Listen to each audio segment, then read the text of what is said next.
sure, like, you guys give me the 15K and then it's not working out, like, are you asking for it back, or like, am I going to run into stuff like that? No, not at all. Not at all. And then, okay, so essentially, what we would be doing then is just 15K and that's it, or are we doing, or is it still? Is this? Well, I mean, honestly, if it's just 15K and that's it, and then because you guys are still paying the mortgage, so that takes care of that. Mm-hmm. I mean, if you guys finance $5,000, what is that in like 5 years? Like what, $50 a month or something? So I would honestly, what would help me out personally would be that 15 for, my situation, and just having that mortgage off my, off my back. Got you. Yep, that's so right. If we can make that happen, then I'm all for it. Okay, so let's go back real quick. So you're saying 15K, and then we close it. Okay, after we close, what's next? What's after closing? The other $5,000. Are you saying you want a monthly payment on top of us paying you the mortgage payment?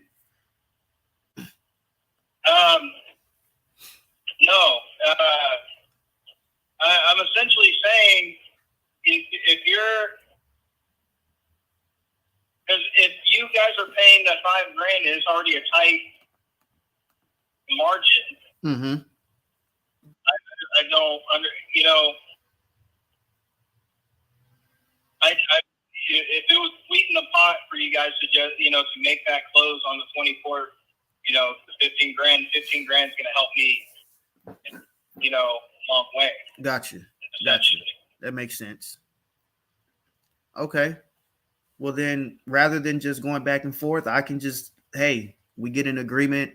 I give you the 15,000. We close on the 24th, regardless if we get a tenant or not by the 24th. I'm just hoping that we do, just because of mortgage purposes. We want to get someone in there. They cover the mortgage, blah, blah, blah. But regardless if we find a tenant by that time or not, we will still go. As soon as we close, we're now responsible for that mortgage. So next month, we will be the ones that's taking care of the mortgage. Okay, and that's the most important thing to me. Yes. So I think we could do a win-win right there. That'll help if you shaved off, potentially paying an extra monthly on top of the mortgage. That increases your profit margin, and then you help me out by having that $15,000 up front, and therefore, Mm-hmm. 100%. Does that make sense? No, that makes 100% sense. Okay. So my next question would be, what about the realtor that I have right now that's trying to sell the house? Like, what is this? So does this contract, I just, call them, cancel their services, and, you guys are taking over from there? For the sake of their time, I'll tell you what I've done before in the past, because I don't want them thinking that I went around them, and because this came from someone else. So I would say maybe we should all get on a 3-way call, and you can let them know, hey, I found an investor that's interested in my property, and this is what the agreement that we're going to, move forward on. The investor wants to pay you for your time, just for just so that you guys can stay in good standing. I've seen agents, they get a little upset about it, and I completely understand, especially for the sake of time. But I would just say maybe we can work something out with the agent where we get them paid. It may not be as much as what they were originally going to get. I don't know what the agreement was, but maybe we can still pay them a commission. So okay, that way everybody's in good standing. That'd be awesome.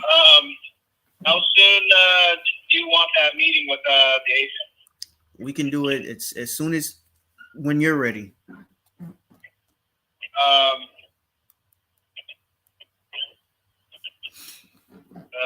Okay. How about let's do it on the.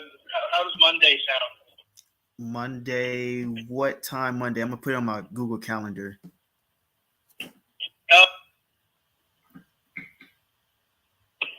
Obviously, I would be kind of flexible. I don't know what. I think he's pretty flexible too, but I'd have to, verify that, and I could, text that, and then I can text him today once I stop. Okay. And, how about this? Actually, are you guys available tomorrow? Yes. Okay, so let me just see when the soonest he's available, because perhaps tomorrow we could get on the call. Because I know right now we're gonna stop at a hotel, and I don't know if he's gonna. It's only free. Get that for. What's your guys' availability today? So today I'll be on calls all day today. So today's a pretty good day if he wants to get on. I was at 7.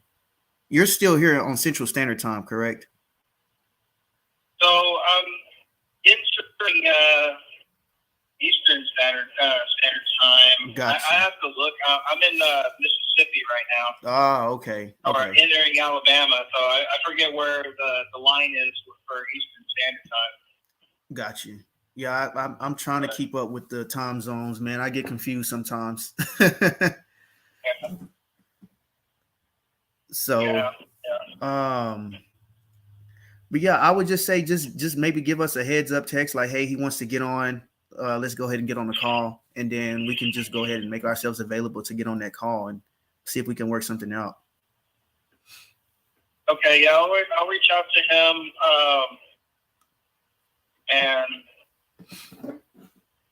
and say, yeah, just like you guys said, I found some investors interested. Okay, all right, I got it. Yes, sir.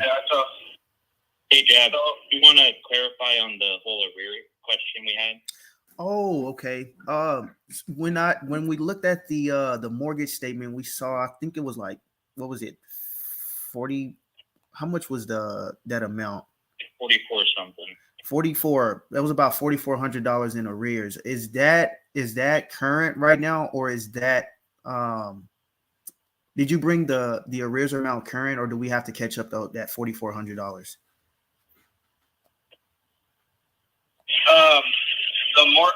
So paying back the mortgage right now? Yeah, on the mortgage statement, the most recent one I think you sent over, we saw that the amount due was about $4,426 or $4,450 or something like that. Do you know if that's? Yes. So March would needs to be paid, but I can pay that. Got it. So essentially, yeah, we'd be looking for April, May, 44. So, yeah, I see what you're saying. Also, we're already in April. I have too many moving parts. Yeah, so, no worries. We just want to clarify that so that we know exactly, we don't want to go in and then we're unaware that the mortgage is a few months behind. We want to make sure that that's at least caught up. That's all.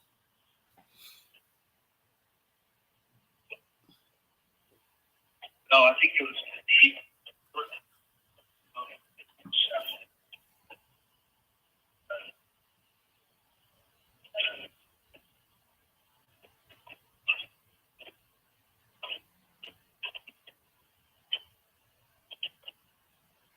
Yeah. So, okay.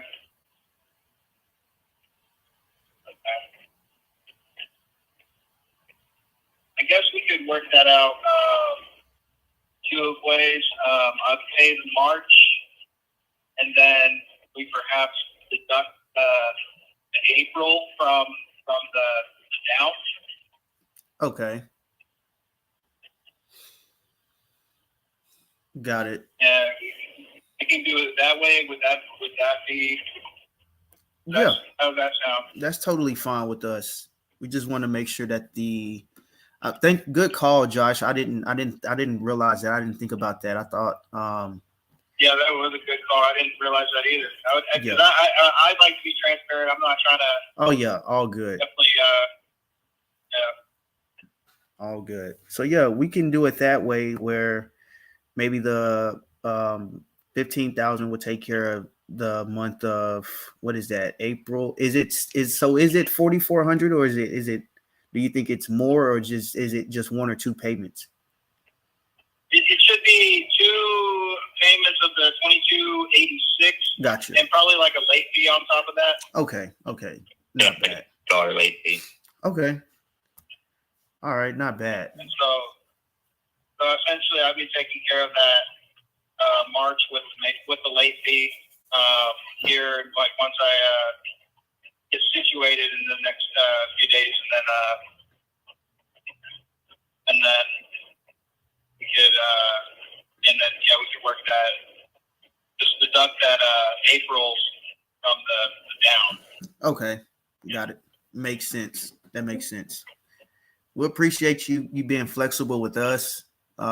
We know that, these types of structures aren't the first ideal scenarios for homeowners, but we're always the ones that they kind of come around back to and say, hey, why don't we just work out a deal?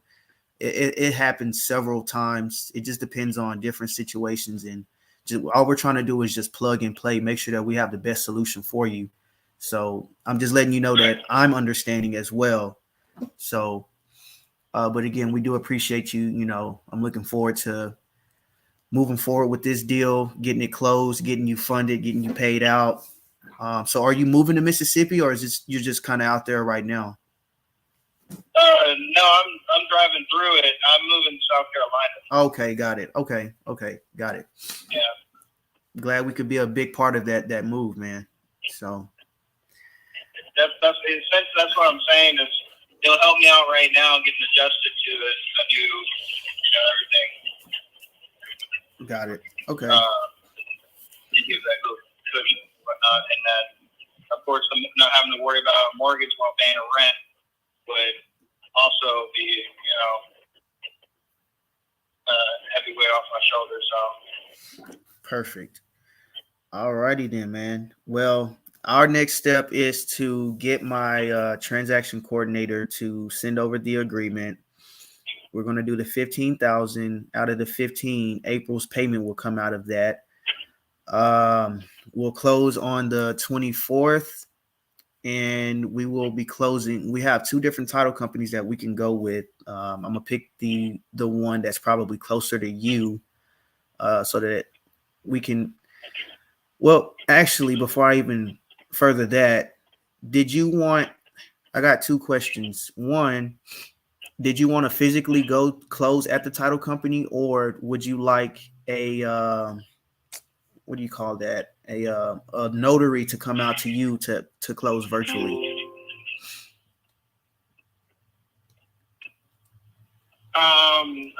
Virtual would be cool. Okay, perfect.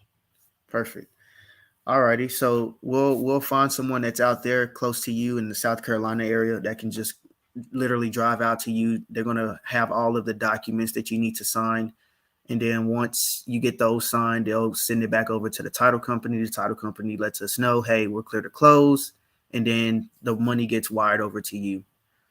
So, and then after that, man, from May up until whenever we refinance the property, we'll be taking care of that mortgage.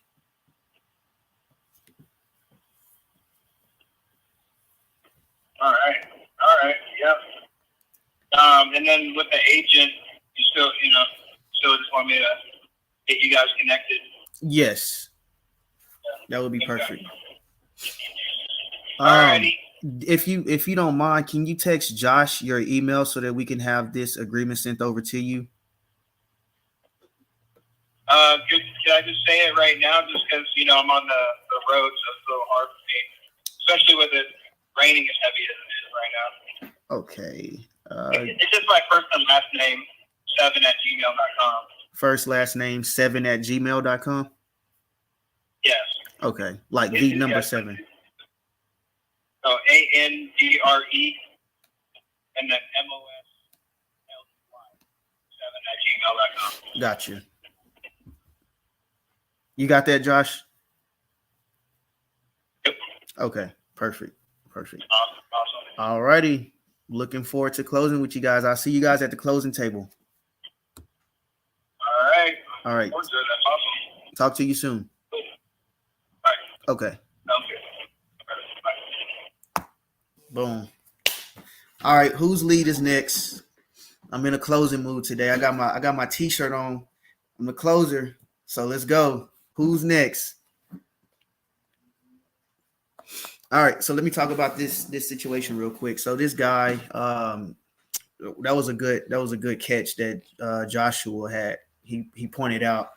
So YouTube, I'm sorry. I thought I started the live a long time ago, but I didn't. So I apologize about that. But just to catch y'all up to speed, I had a lead sent over to me maybe a few days ago. I got on a call with him yesterday, pretty much had a verbal from him. We were negotiating between like 20, 25,000 down to 15, 10 maybe. And we just both agreed on $15,000 because 15,000, it works for me. This is a 2021 build. The property's in Forney, Texas. It's a new build. So all we have to do is literally market the property. He gave us permission to market it, but his situation was he just, I think he lost a job or something. Something happened to where he got behind, and he just need a little cash. He's about to move. He got it listed on the market. It's still listed. So, and listings, they don't scare me. I just rather not talk to agents, to be honest, because we got to do a lot of educating, and you got to help them understand what seller financing and sub 2 is. And then not only that, you have to go and talk to the seller. So whenever I'm talking to agents, I never just do a deal through an agent. I say, hey, let me get on the phone with your seller. Let's get on a 3-way call. That's the only way that I can do a deal with an agent. No offense to any agents out there, but I have to break that barrier just because if I explain it to the agent may not know how to regurgitate what I just said. So I just say, hey, put me on a 3-way call. Let's make it make sense to the seller so that we can go ahead and get this deal done. But we're basically going to get this guy $15,000 at closing. He's going to allow us to market the property for rent. We should get this thing rented out like quickly. We're gonna market for rent and for seller finance. It could be a midterm, maybe a sober living facility. It's a 2-story house. I don't know if that matters or not, but I want to show y'all the property, but I just can't. I can't give out the address. I'm about to get on a call with another lead really quick. She actually inboxed me. Yeah, Omar, I appreciate you calling that out. So we have to do a lot of educating whenever we're talking to these agents. You know what I'm saying? So because he have an agent involved in this deal, that's cool.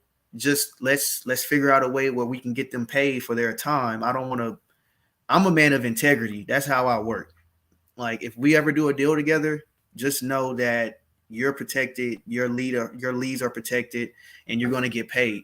I'm a man of integrity. So that agent, they probably put a lot of blood, sweat, and tears into this listing. So why not just pay them for their time? But let me go and get on a call with this other lead really, really quick. Y'all give me one quick second.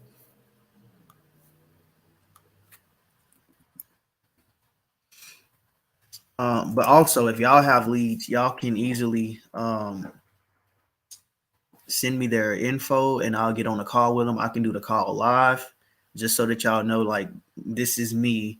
These are not just made up calls. 1, 2.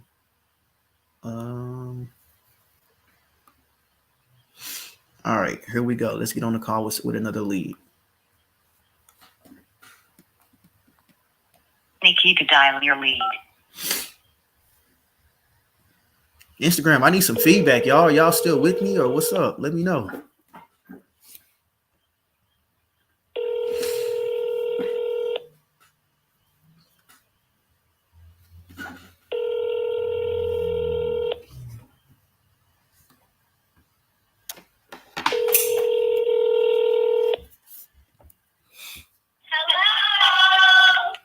All right. Let's call them back.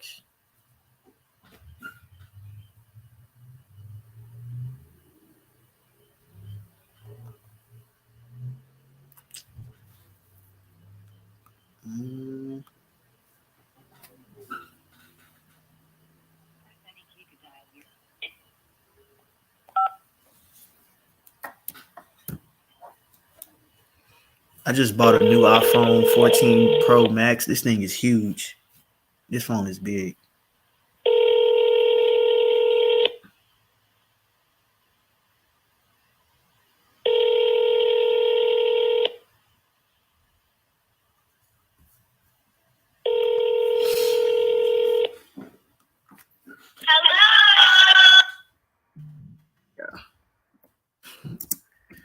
All right.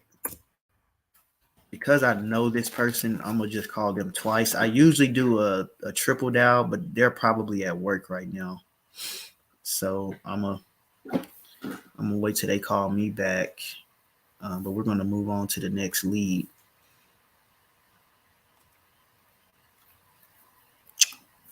Let me see if I have any questions from anybody. Y'all have any questions so far? Joel, can someone who can be a private money lender on this deal for gap funding or the entry, maybe he can cash flow more without managing? Can you kind of clarify that question, Joel, real quick? All right. Okay, here we go. I'm gonna call her back on my phone so that everybody can hear it.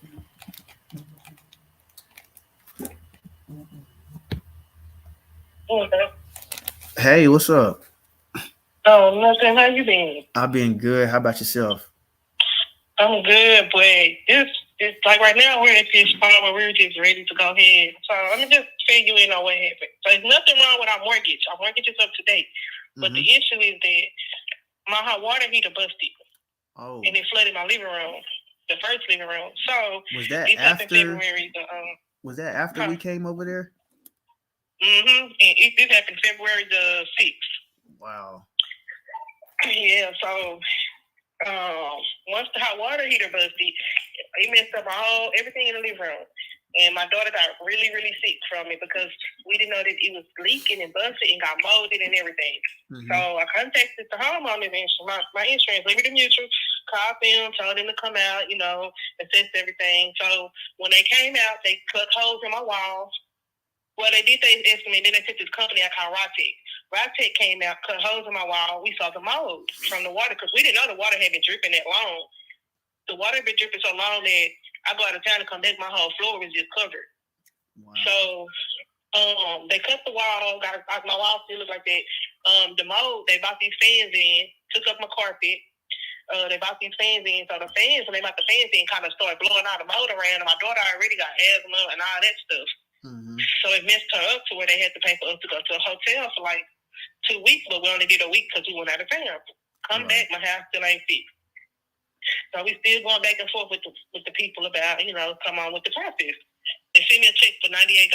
What the hell is that gonna cover?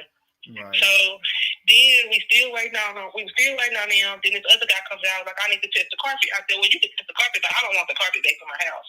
I want some hardwood floor over here. So he comes out, he tests it. Now 2 weeks done went by. I'm still waiting on them and to do everything. Nothing happened.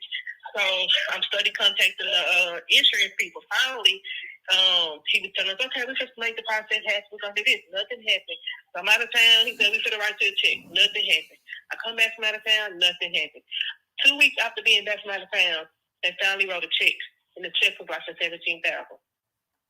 So you have to send that check to the mortgage company because their name is on it. The mortgage company has the check. It's 2 weeks now. The mortgage company still doesn't have the check. Trying to get the mortgage company to release the funds, and they're saying that they're going to release them, but the issue is that since I made a lump sum of a payment, my account was delinquent on the 6th. My mortgage ain't due to the 15th. So my account was delinquent on the 6th, the day of loss. So now they have to hold the check. And I'm like, why does that have to do anything with the check when my account is current? Right. He said, well, it was delinquent on February the 6th. I said, I understand that, but my account is current, so why are you holding the check? He said, well, again, I said, ma'am, you're not understanding what I'm saying. What does the February 6th have to do with me being delinquent with this check? It's to get the repairs done. So now they're holding the check, and they have to disperse me payments of the check to get my house fixed. Wow. Which is really some bullshit because now I have to contact each contractor. They're like, oh, well, we're going to send you 1/4 of the check. I said, 1/4 of the check is only $4,000. What the hell is that? I can't give that. I have 2 contractors. How am I going to give each contractor a deposit to start? One guy requires half of the deposit to start the project, and his the proposal is $15,000 to fix all of it anyways. Yeah. Then the guy on my floor is 25. So how is 4,000 gonna be good enough to split between 2 people? I'm not gonna. And then she said, well, 95% of the work needs to be fixed before they can send the rest of the money. I said, well, how is that gonna work? I will refuse to let anybody come in my house and fix anything all the way without giving them any damn money. Right. So right now we just came to the conclusion that we was ready to actually move out of Arlington and start the process of looking somewhere else. But what do we need to do? Because we're fixing the credit and everything, but and I'm working just current for like this year, so far this year and the end of last year. So what do we need to do to start that process? So you for sure selling ain't no like. Well, we want to sell, but we want to repurchase. Got you. Are y'all who got the good credit right now? His is probably a little bit better than mine. Is it 620 or better? I'll have to call him and see. Okay. Because I would say, do you know where you're trying to move?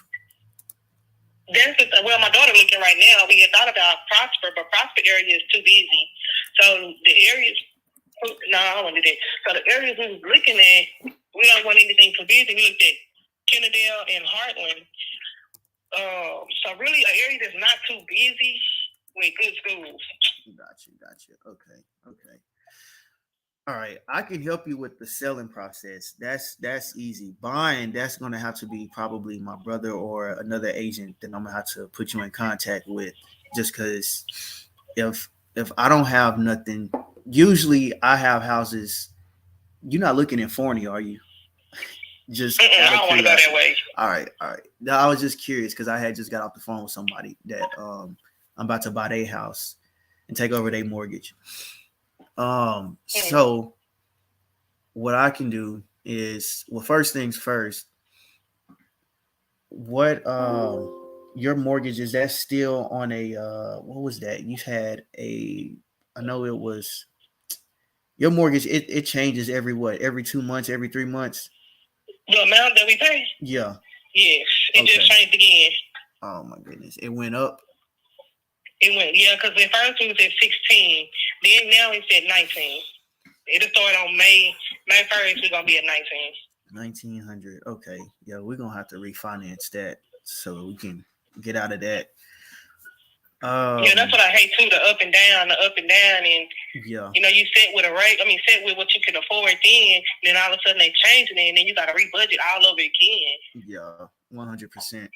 Do you want to just do? It's up to you. I'm gonna ask you a few questions just so that I know exactly like kind of where you want to go. But do you want to just go ahead and list it with an agent, get it sold, which could take that could take some time. or you can go, of course, you can sell it to me. I'm coming in, giving y'all some cash up front. I'm gonna take over your mortgage. Like you kind of know the different options that you got. But I just want to see like But how would it work for us repurchasing? Like we want to be able to move from one and go to the next. right. But you have to make sure that y'all have good credit to be able to get approved from these lenders so that you can actually move into the house. That's why I'm asking, like, which one of y'all have the better credit to be able to move into a house now? Okay, let me see what his is. And I just paid off a few items. I know it takes like a month or two for it to update on your credit. Mm-hmm. So I just paid off 2. I'm just waiting on the receipt to come. And I know there's like 69 points. And then when that comes, my credit have been done shot up some more. Got you. What's y'all's timeline? See, I mean, it don't matter. We still ain't even got the check though to even get the stuff fixed. So it really don't matter. We just like in the process of trying to go find something, and then something a little bit like this is big, but we want some like a little bit more room as well, like an extra room for the kids. So it's really not a timeline. We just want to start the process. Got you. And if it happens, we could be gone, but it's just so we can start fixing whatever needs to be fixed, get that going. But that's the decision we done came up with. Because and then the other thing is when we move, how will we know as far as like the mortgage company? Because we do not want to keep this company that we have. Yeah, you can talk to different lenders. Your agent, I'm gonna link you in with somebody, but the agent, they'll link you in with like different lenders, different mortgage lenders, so that you're not first tell them who you're working with now, so that they won't link you in with them, the same mortgage company. Then from there, that's when they'll kind of like pre-qualify you to figure out, what type of a loan that y'all can get. All of that agent stuff, I'm gonna let them take care of that. But from the sounds of it, you like, look, we want to sell this, move into another one.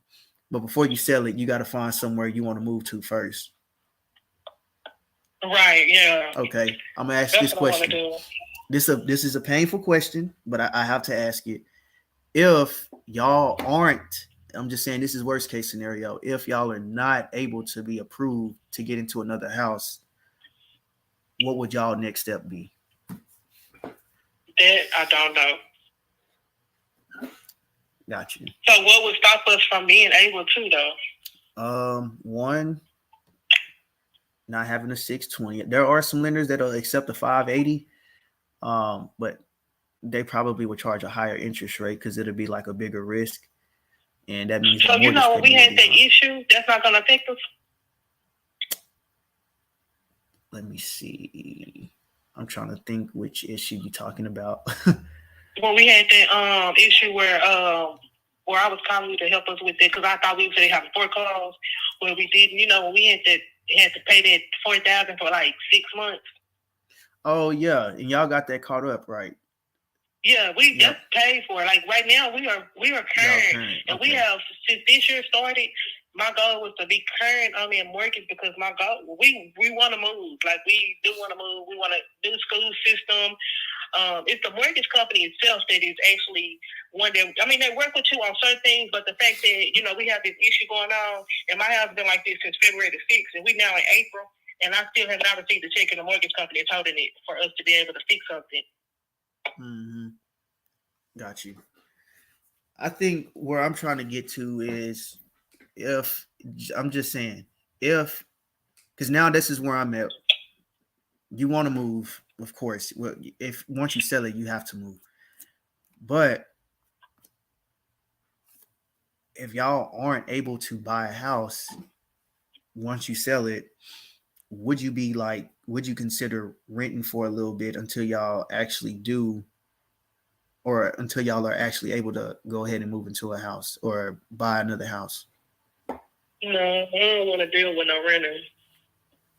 Got you.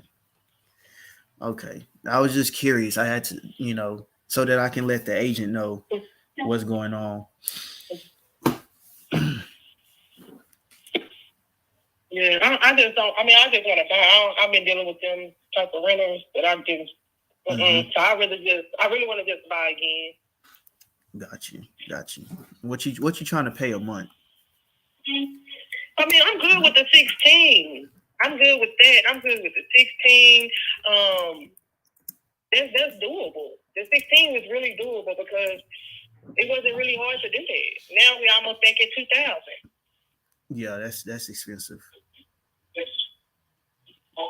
Yeah, 16 wasn't bad. 16 was we started off at 1,000, 1,100 wasn't bad, Mm-hmm. but now 16 was like, okay, we can do that. Right. Had 4,000 6 months, and I mean, we did it. Now this, so I'm like, okay, we did that 4, we can do this 16. Mm-hmm.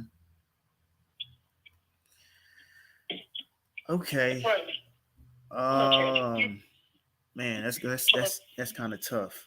So let me know when you find out where y'all's credit is at, so that I can go ahead and call my agent and she can go ahead and start looking for some lenders. But I think that's the first step.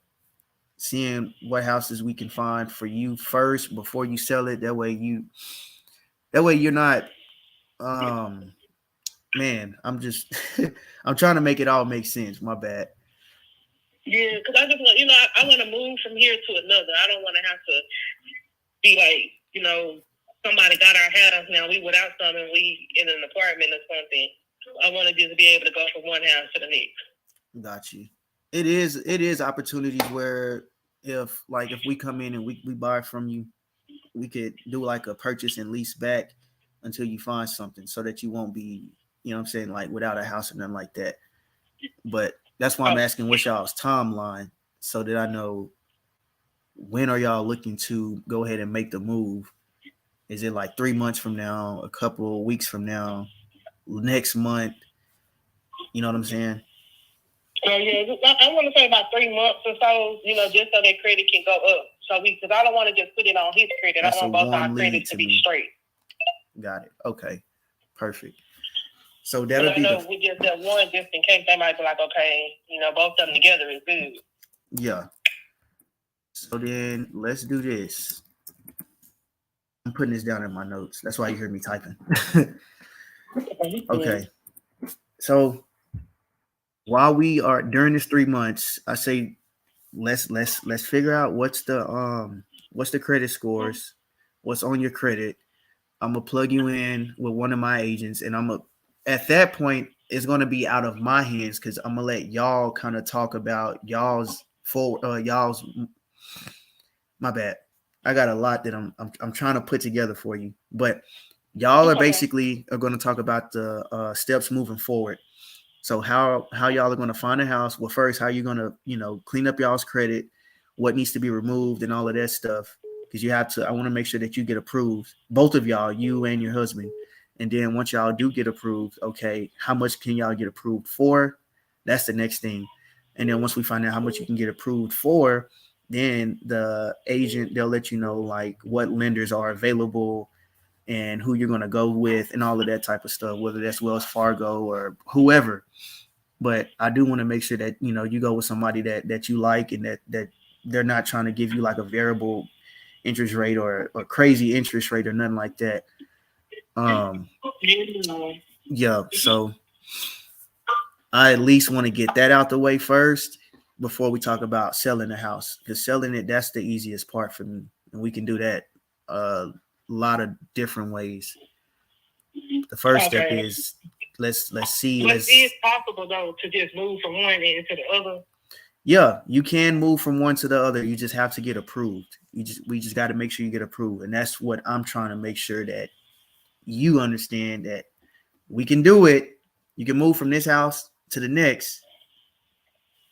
But the lenders, you have to have money in the bank, or you can use that house for the money. You can do both. You can actually let them know, hey, I'm selling this house and I'm moving into the next one. But they would want to see some reserves in the bank, though. Like they want to see your W-2, the same way that you got the house. That's the exact same qualifications they're going to want to see when you buy your next house. Okay, we can do that. Yep.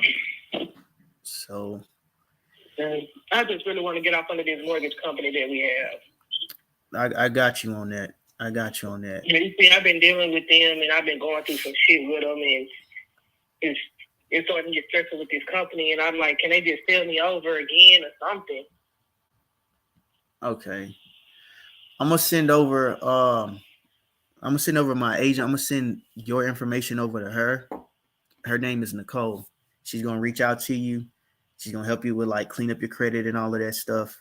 Because I want both of y'all to get approved, not just one. It'll be best if the husband and the wife gets approved for the house, and not just have one person on there. But I'm gonna have her reach out to you, send her your info. If that's cool with you, and then that's fine. If you can help us with that, that's good. Okay, perfect. Well, then let's start there. Yes, let's start there. That's the first step, and then we can figure out: do you want to list it on the market, which is always a good option. You can get way higher offers than obviously I will, or if you want to get it sold like quick, then I can come in, put some cash in y'all's pocket, and then y'all walk away, and we just take over the mortgage. So, it's a few different options, but the first thing is let's get y'all approved for another house. And then I would say if you want to repair the house, you can. You don't have to. If we bond it, you don't have to do the repairs. We'll do that.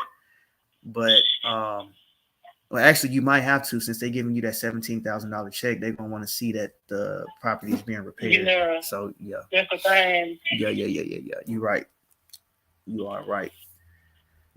But all right, that's the first step right there. I'm gonna go ahead and send her over your info. Okay, tell her she can call me anytime in the day. And I work anytime after 1 is good because I work at night and I wake up around 12. Okay, all right, that sounds good. I'll let her know that. Okay. I definitely appreciate you. All right, thank you. Okay, no problem. Talk to you soon. Okay. All right, so there we go. All right, Nicole, I'm finna send you her info right now.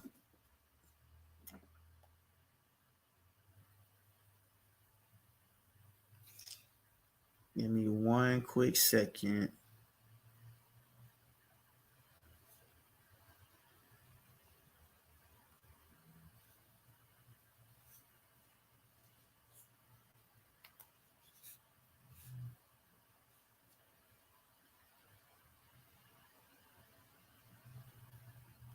Okay, I just sent it. So you heard her situation. If you want to, you can call her now. You already know what's going on, so you don't even, you know what I'm saying? Like, you can just kind of have her catch you up to speed, but yeah, just make sure that she can get approved for another house.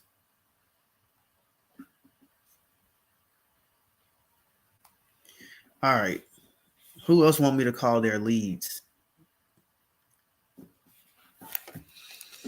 Let me put that as a warm follow-up. She said 3 months from now. So cool. And it's just all of this stuff is really, we just having like normal conversations. This ain't really got nothing to do with real estate. This is what I like about making these calls. It's just like, hey, what are you having troubles with? How can I help you? You know what I'm saying? That's literally it. Who can I plug you in? Even if I'm not profiting from the deal, okay, cool. I can still point you in the right direction. So let's put her as a hot B. Follow up with her every 30 days. I had her in here as a nurture, meaning we'll hit her up like every 3 months. Hey, what's going on? Just checking in. What's going on? How you doing? How's the family? So let me put that on pause. All right, perfect. All right, Lebon, let's go ahead and hop on the call with your guy right now, man.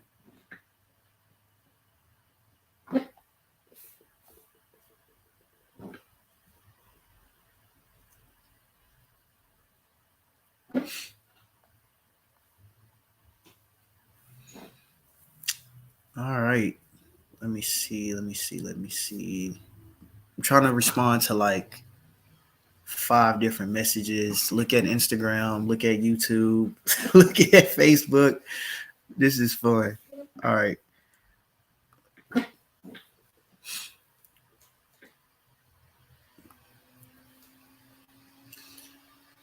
All right, Lebon, if you can hear me, bro, let's call my business number. I think you have the number. Call the business number. I'm gonna answer it, and then we just gonna go live with your seller. You cool with that?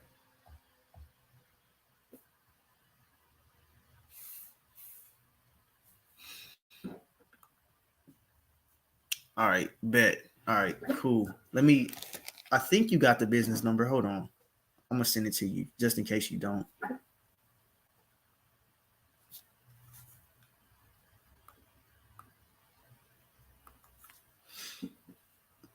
Follow up on copy.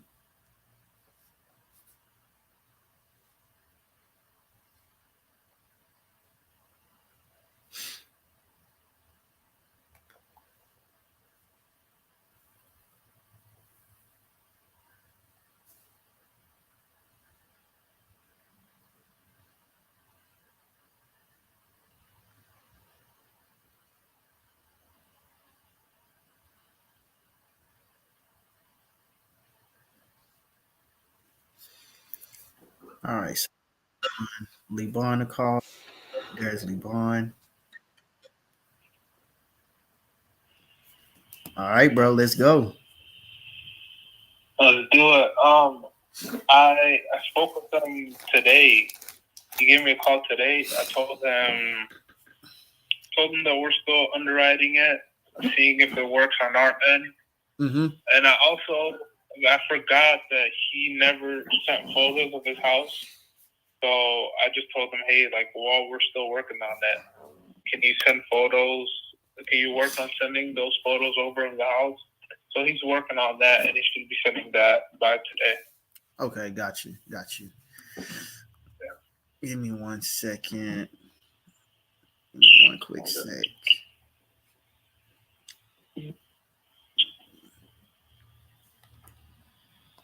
I'm gonna be honest. I really don't even know which lead we're talking about. Is this Springs Drive? Yeah. Okay. Miami Springs. Okay. All right. Cool. All right. I don't think I put that in my CRM yet. Yeah, I haven't put that in the CRM just yet. Let me take a look at that right quick.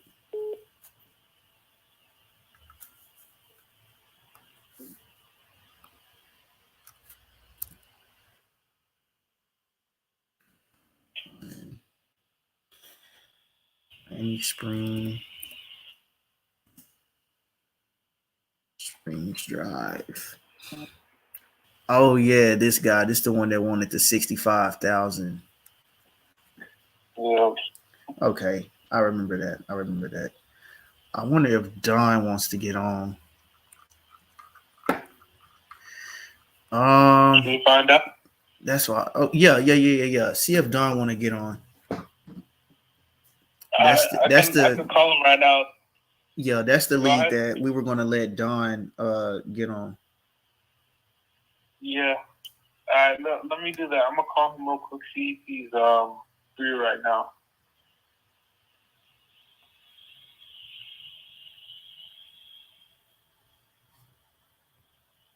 Hello? Yeah. But yeah, I'm gonna call him real quick and then call you right back. Okay.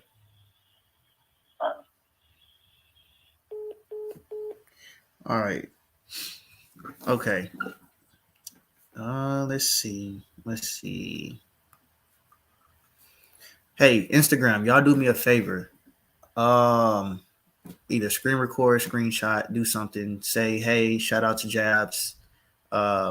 Subscribe to my YouTube channel, Jabs_Carter84. If y'all can do that for me, that would be so helpful. My boy Tez, what's up, Tez? Hey man, we, as you can see, I'm on Instagram and YouTube live right now, making these calls. I got your call though. I'm gonna call you as soon as I get done with this. But Instagram, if y'all can, just hop over here onto YouTube live. I got 4 people in here right now. I need at least 15. People are sending me their leads, and all I'm doing is just making the calls, and I'm locking them up. So far, we got 1 person that wants a contract. today. We got one warm lead, and so far that's it. So I want to get at least 5 more of these in. Oh, Sanger. All right, bet. Do you want me to call him, or like, do you want me to underwrite, bro? Like, what's up? Actually, I want to get you on here, bro. Like, I want to get you in here, man. I'm learning how to work this YouTube stuff, so kind of bear with me. I'm gonna have like music, intro, outro, all of that stuff. All like, yeah. I done got addicted to YouTube now. So Instagram, I'm telling y'all now, I might not be. Well, yeah, I am. I'm gonna still go live on Instagram. Oh yeah, that sounds good. 1.3 acre lot. Yeah, that sounds real good. All right. Let me see. What does the Facebook comments look like so far? Oh, here we go. Can you zero down on an FHA? I can pass along to you. I like it. Omar. Omar, you're a real one, bro. I appreciate that. So, I have a list and they can come get.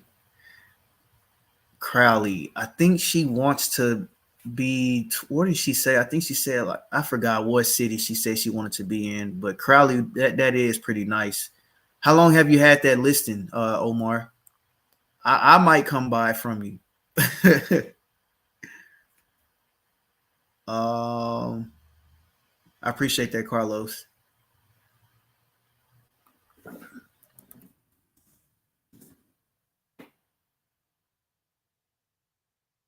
Let me see if I can reply to this.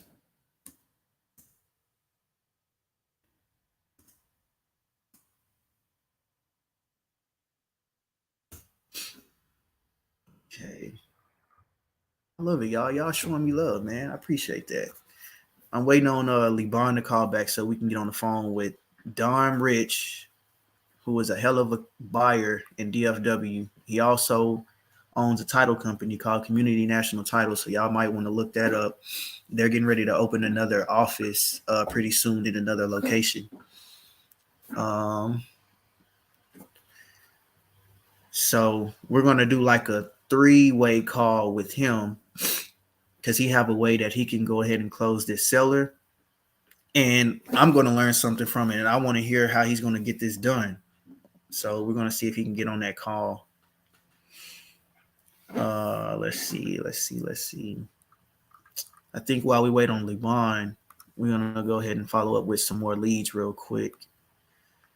And I usually don't do follow-ups, y'all. I have my lead managers who does that, but I'm building a team. I'm rebuilding my team. I'll just tell y'all a little backstory right quick. So I had an acquisition manager. Man, I literally trained her from like, all she was doing was just doing the dispositions. She was only dispoing, and she came in. She was like, I don't want to talk to sellers. I don't want to do that. I kind of slapped her on the hand. I was like, I mean, that's all we do. Like, that's literally all we do. So you're going to have to eventually talk to sellers. And so she started slowly coming in, getting to know how to talk to sellers, how to, like how to engage with them, how to build rapport, how to not even just pitching creative. Like, that was a bonus. But she came in and it was just like, wow, like she was amazed at how far she grew from not knowing how to talk to sellers to like actually closing leads on terms. So at some point I knew that like maybe 6 months or 12 months from at the time when she was with us, she was going to eventually get her own business. And that's exactly what happened. Like a few months later, she was like, hey, starting immediately, I'm going to be working with someone else. I want to go ahead and do my own thing. And I'm like, damn. So now I'm rebuilding. And she was literally like, she held up all the weight. Like she did all the follow-ups. She even became a closer. Like it was crazy. So now I have to go ahead and rebuild that team. So just in case something like that happens again, we got backups. You know what I mean? So, and I think it happens to all of us. I mean, you should expect it. Not everybody's going to stay with you the whole time that they're there. Just be expecting at least between 6 to 12 months that you're going to have a lot of turnover. just because people are learning, they starting to see, okay, cool, I can run my own business. Boom, there you go. But now I have a team of probably like 12 people that I'm about to start like just training up, just so that they know how to pitch terms, they know how to pitch creative, they know how to do cash deals, wholesale deals, all of that stuff. Even some of the people are like brand new. So I'm working on that just so that I can focus on, I love closing. That's just my thing. But at some point I cannot be on the phones with sellers. So like maybe in the future, y'all will see somebody else in my seat calling y'all sellers, just because we have to take the time to spend to train them up, coach them up so that they can do what I'm doing, so that I can focus on multifamily, hotels, mobile home parks, all the like the big stuff. So that's in the works right now. I'm currently working on a 38 unit in Houston that I am I'm partnered with a few people that they got a lot of experience. I'm partnered with someone that has done a deal with Grant Cardone. I'm partnered with people that has they closed a deal with Pace Morby. I don't know if anybody don't know Pace Morby. If you don't, go look him up. But they closed a multifamily deal with Pace. Like I got a pretty solid team, and yeah, I'm just excited to be doing that deal. So Don said to give him about 3 minutes, and then we're all going to get on the call together, and then y'all can hear that call that me, Don, and Lebon is going to be on. So that's going to be pretty fun. That was at 3:53. It's 3:57. So yeah, all right. But while we wait, I know y'all don't want to hear me blabber and talk. I was just trying to, burn some time. But let's talk to some more leads real quick while we wait on them. Or actually, let's just do some Q&A real quick, because he said 3 minutes, and I don't want to get on the call and then we have to hang up because, yeah. So if y'all got questions, y'all let me know. Like, throw any question you got at me.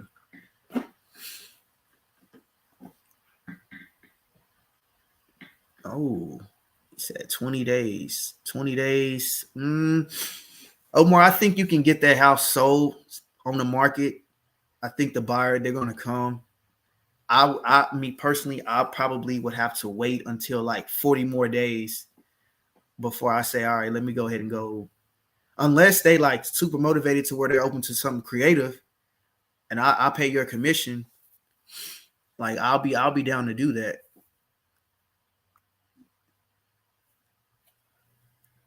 All right. Y'all, we waiting on Lemon right now, but I'm waiting on some questions. I know y'all got questions. Joel, he usually asks a lot of good questions. So I'm waiting on questions right now. And I'm supposed to be on my multifamily Zoom at 4. So I'm gonna let them know I won't be able to get on there.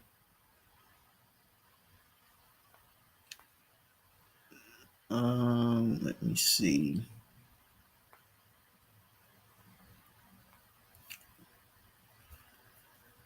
Me and my boy Damian Cooks, we're about to start collabing on these YouTube videos, these YouTube lives. We're about to do a lot of good stuff together, like a lot. So y'all be on the lookout for that.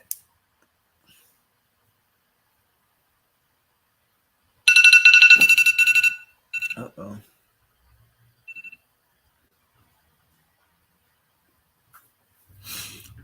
All right.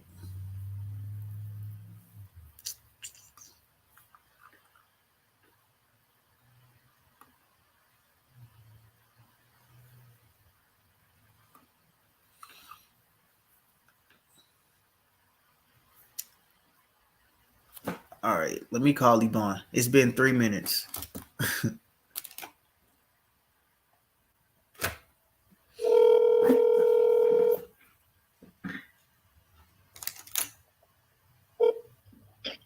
Yo. It's been 3 minutes. What's next? I know. He told me he said, give me 1 second. He said, give me 3 minutes and I'll give you a call back. Okay. All right. Yeah. So, I mean, maybe you can hop on another call with a different seller. Okay.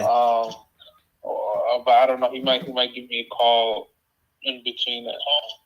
Gotcha. But I don't know. He might give. All right. You want me to can you do like maybe a quick text or something like that and be like, hey, we're ready to get on the call? Okay. Well, he gets me back. Okay. Yeah, that'd be cool. All right, but I'll let you know whenever he calls me. All right, bet. Okay. All right, Dan, what's up, boy? It's my bro right there. All right, so let's get on some more calls real quick. Let me see who is.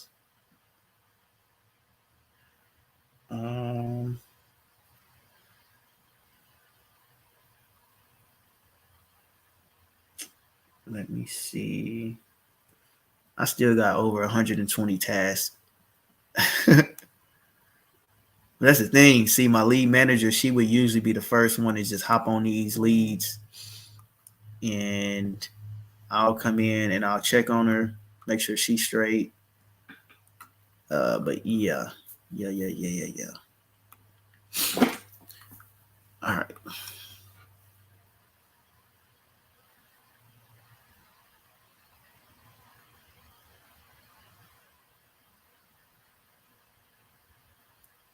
Snoop 2K Shannon, we already did that.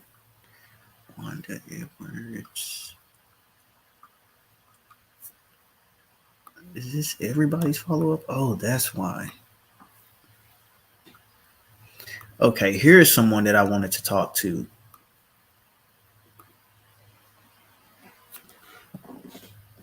You could dial your lead. This property is in Georgetown, which is kind of close to Austin. Please leave your message for 60355. Wow. Let's call him back.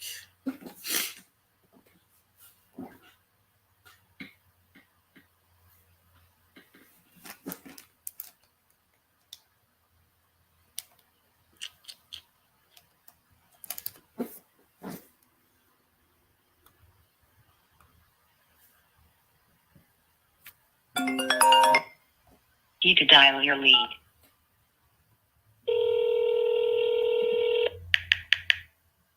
Probably was on Do Not Disturb. Hello. Hey, it's Jax.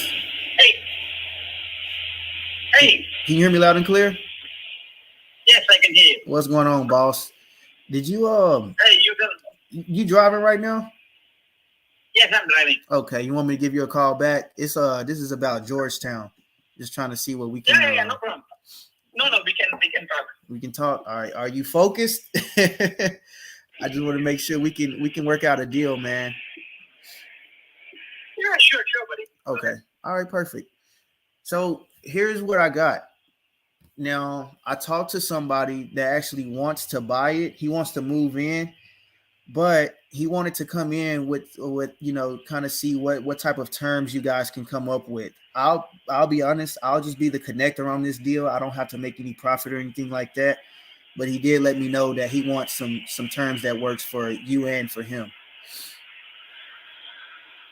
Is that okay, or were you still looking for like a cash offer or something like that? I'm looking for options. Go ahead. Okay. All right. Perfect. So, let me look at my notes real quick. 1 second. What was your what was the total purchase price? Around 400K, I think. 400,000. Did you kind of come up with some type of terms that you wanted for that, or is that just up in the air right now? No, go ahead. Shoot what you have. Yeah. I that's the thing. I'll be honest. I don't have anything. I'm trying to see what will work for you, so that we can get this thing done, and I can let him know, hey, here's where he's at. He wants 400,000. He wants this amount down. He wants this amount monthly, and this is the longest that he can go.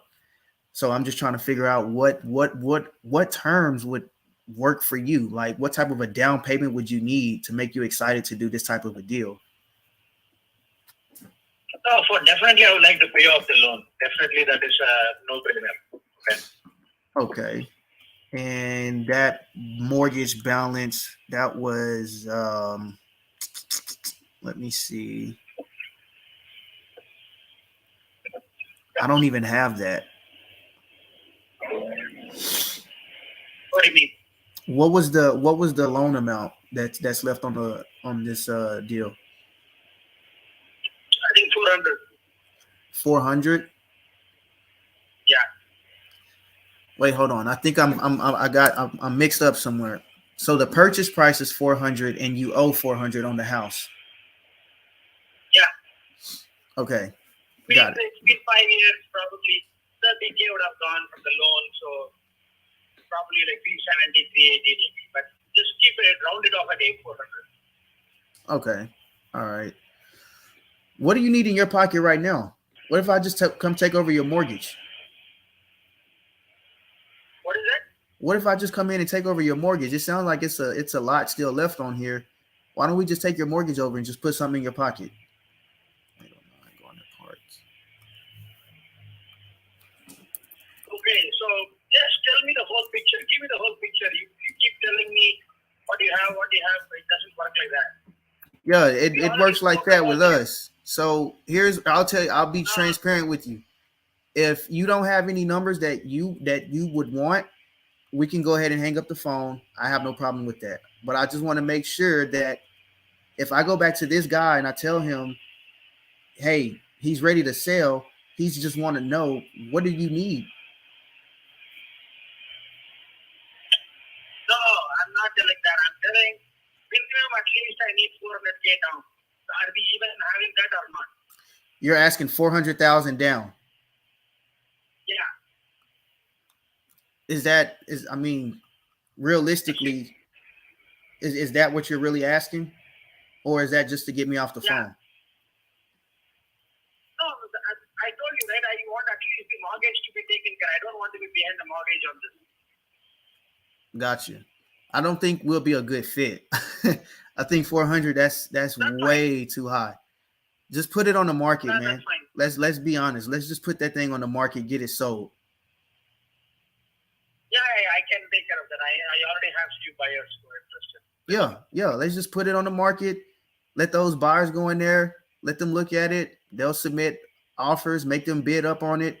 But 400,000 down, that's yeah. You got any other properties maybe that's less expensive? No, I have all $1 million properties, man. Got you. This is the smallest I have. Got it. Okay. Was this like a fix and flip or something? No, this is a plan ready to move in. It's a new home, man. Okay. There's nothing required to be done here. Okay. All right. So no type of seller financing, no type of creative, just, hey, give me 400, I'll be good. Yeah. Got it. All right, cool, man. I definitely appreciate the time. I know for sure. I'm going to finance the remaining. I'm going to finance the remaining 400. So. Say that again. I'm going to finance the remaining 400, but at least the mortgage should be paid off, right? I should not be still with the mortgage company and then trying to meddle with multiple things. Yeah, I get what you're saying. The only way that we would be able to work together is if we give you what you're wanting, but we come in and take over that mortgage. We'll pay the mortgage off, but you got to give us time to pay that off.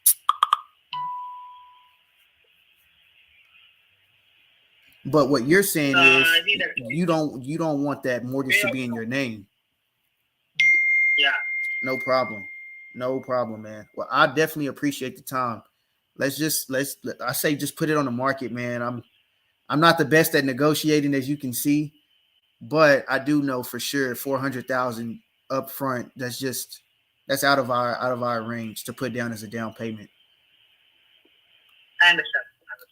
No problem, man. Let's circle back around in maybe 30 or 60 days or something like that. Just kind of see where you at in the process. Okay, what happened to that corporate rentals and all kinds of things you said? Yeah, they want, first, before I gave them anything. They wanted to know what were you wanting. And I told them, well, here's the total price, but I'm trying to see what terms would work for him. So What is the total price? the total price you gave me was 400. No, I'm talking about this one, right? Corporate rentals. Oh, how much are they trying to? Option two. Yeah, the option 2 was to come in and take over your loan and make monthly payments to you. No, that is not the option two. What we discussed was that we will put the home in corporate rentals and then we work out a deal between us on how much we will take the split. I think that was someone else, man. Let me give you a call back. Let me talk to my partner really quick about this. Yeah, this is what you told me. I was Okay. waiting to hear from you on that. Okay. Yeah, let me get my partner on the line and let's see what you guys come up with. And I'll give you a call back. Yeah. Okay. All right. I had to get off the phone with him. I don't like wasting my time. And then plus Liban was calling, so let me call him back really, really quick. Yeah, this guy is crazy.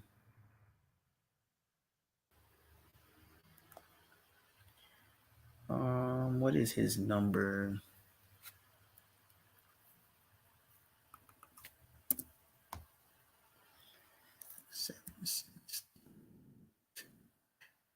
Y'all, one thing about me, I'm very direct and like I don't want when sellers try to give me all of that extra stuff, I go back, like I attack back. I have no problem doing that. Some people agree with it, some people don't. But it usually works with great sellers. You can't be a B word when you talk to these people.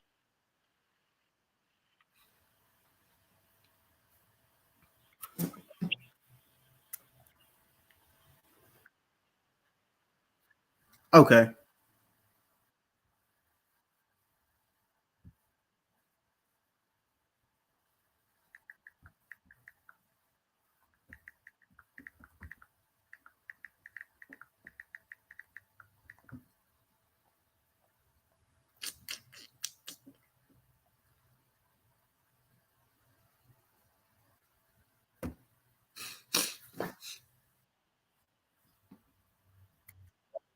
Hey, what's up, Don? Already. Let's close some deals.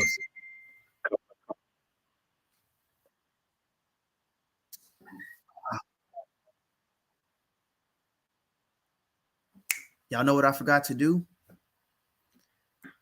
YouTube can't even hear me. So I gotta call him back. Hold on. He's about to get upset about that. I had to hang up. Dang it. Dang. All right.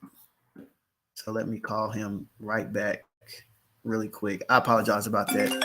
Follow up boss. Here we go.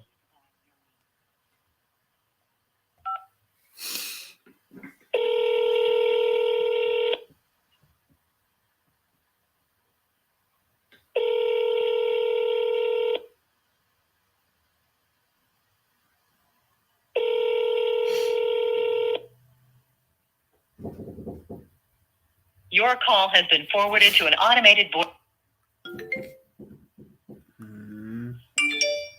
Let me see. Follow up boss. Give me 1 second, y'all.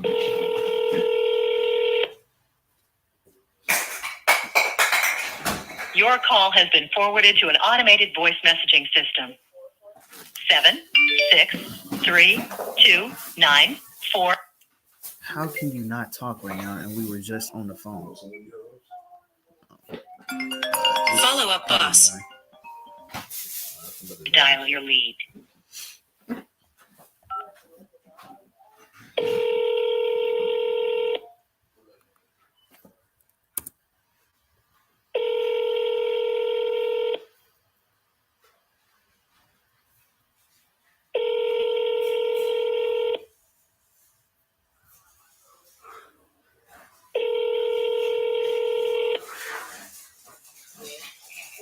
Your call has been forwarded to an automated voice messaging system.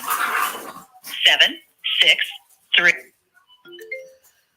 All right. And then boom. Leba.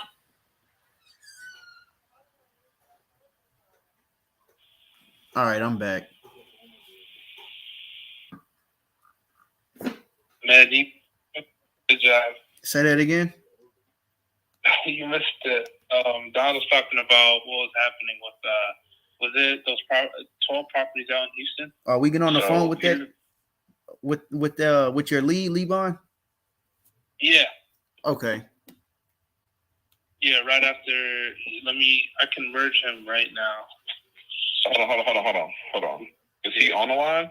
No, he's not on the line. No. Yeah, hold on, bro. Let's discuss this first. We'll just say Tom Brady don't go through a touchdown pass without having the game plan on what the play gonna be. Let's get it. Yeah, that's the only reason why I'm here. So y'all gonna introduce me as a partner / lender for the deal, okay? I'm gonna tell him, hey, I'm gonna question him a little bit. Hey, I analyzed the deal. The guys brought it over to me. We were talking about it, and I kind of let them know what I'd be comfortable with lending on this deal. So I'm gonna put all the bad shit on me, keep you guys in a good light. But then I'm gonna turn it around and I'm gonna start asking them questions like, hey, they were kind of telling me that you were only looking for the $70,000 because you didn't want to pay PMI on your loan. And then how you said no payment for 3 years? Would a mortgage be being taken over? Like what actual payment would be being taken over? Or is this property free and clear? No, he owes. Jabs, do you remember how much he owes on it? I remember he disclosed it to you. This is your league, bro. He owes. He owes $200 on it right now. All right, what's his monthly payment that he would have to still be making? Because I'm taking it as, or would we be taking over that payment? So essentially we're taking over, like we're giving him $70,000. So this is a hybrid deal. Yeah, it's going to be a hybrid deal. Okay, Actually, go ahead. 2 deal because he's not the rest of his equity. He just wants 70 down and then the deferred payments of 3 years. And then we're just gonna. Did we say we're just gonna make pay him off the rest at that 3-year mark? No, I don't remember that. Yeah, we ain't doing that shit. I don't remember saying that. It is gonna be a hybrid. So he wants 70 down right now, and then a deferred payment for 3 years. Okay, so here's how we got to play this. What is the actual monthly mortgage that needs to be continued to be paid right now, and what would the payments need to be to him, and what's the rent rate for the area? So right now, his PITI, and I don't know if this is included with the solar or if it's not included with the solar. It's $1,700. That's what he told us. Okay. And the rent market around the area, I haven't gotten a chance to check that yet. Do your homework, motherfucker. Yeah. I'm not. Somewhat put in. Look, I'm gonna do it right now. You guys are talking. Let me pull it up. Do you have a CRM? Yeah, I have a CRM. I have all the notes here on my CRM. How much he's asking? So he's asking 300. The estimate right is 319. He said the mortgage is 100K, but all of a sudden he switched it and told us 200. He still owes 14K on the solar, and then the rest of the information he told us that this PITI 1700. And then he in order to do the deal, he said 60. He needs 65 down, 66 to go out and buy that next house that he already is interested in. But he said in order to do the deferred payments, he'd be open to do 70 down right now, and then deferred payments for 3 years. Man, he don't know what the fuck he want, but I'm about to help him figure it out. Mm-hmm. Yep. Let's go. Put him on. I don't need none of the other shit. I'll get it out of him. Let's get it. And put them on right now. Yeah, just introduce me as like a partner and a lender on it. All right. All right, y'all. So What's his name? Mike. Mike. All right. Mike. So LeBron has a lead. I talked to this guy. He wants 65,000 down. I got him down from, I think he said like 200 down to like 65. And so he had a little situation where Don can actually fix it. It was something with a like an interest rate buy down, and Don said, "I can close that easily." So we're gonna let Don take care of this guy.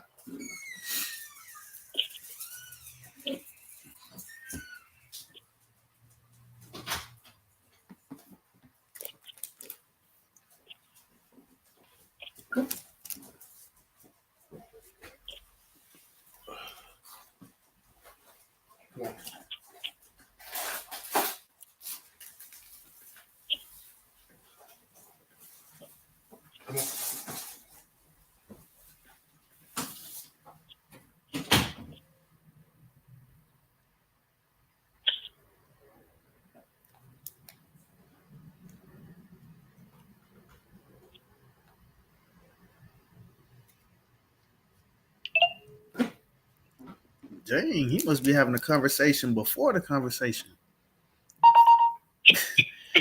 For real. For real. Oh man. Hope he ain't over explaining shit. trying to break in the call like you like, bro, let me handle that. I got it. Dang, bro. No, the deal that I did yesterday was it was so slick. So slick.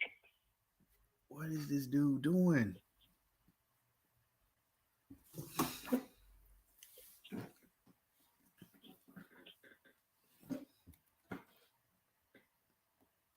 Damn, what is he doing?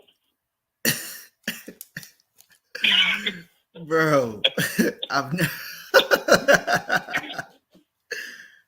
never been on hold this long to get someone merged in. He making a rookie mistake, bro. He over explaining right now. Yep. Something. He is busy right now. Oh, okay. I was say, I thought you was making a rookie mistake and over explaining some stuff right now, bro. Oh, come on. Nah, I'm not that bad, man. Come on. Good. I didn't think so, man. I wanted to give you the benefit of the doubt, and I did. I was like, boys play the Jeopardy song 4 times. Yeah, man, but he picks up every single time we call him, but for some reason I think he's busy right now. He's probably at a game or something. Okay, just send him a text, see what time he want to get on. I got to get back on these calls, bro. Already. I'll give you guys the time whenever he's available. I'll message both of you guys on my side. Okay. Yeah. All right. So rule number 1, y'all, make sure you plan accordingly with your sellers. If you send a lead, like just plan accordingly. Like, hey, what time is a good time to give you a follow-up call? And they'll usually text back, don't call me, or hey, 7:30 will work. Perfect. So let's go ahead and finish this out.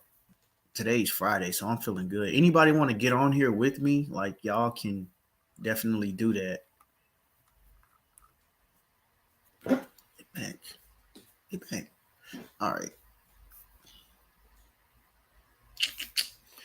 Let's call another lead.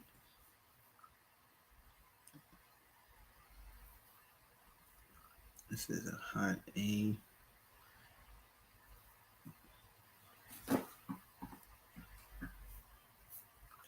This guy is not a hot A. He's a nurturer. He wants 400,000 down. That's crazy. Like, come on, bro. Seriously.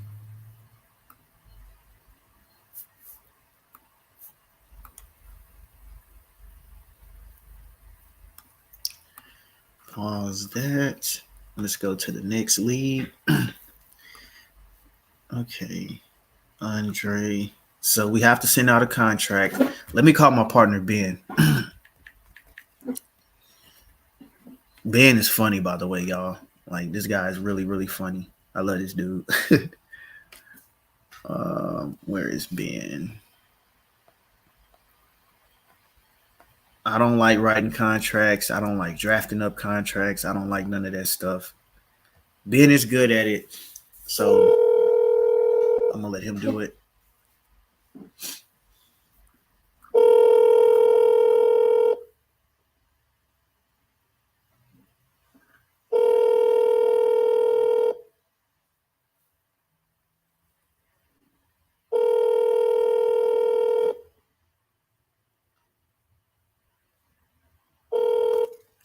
All right, we're gonna call him back. So we just need a contract signed with this person.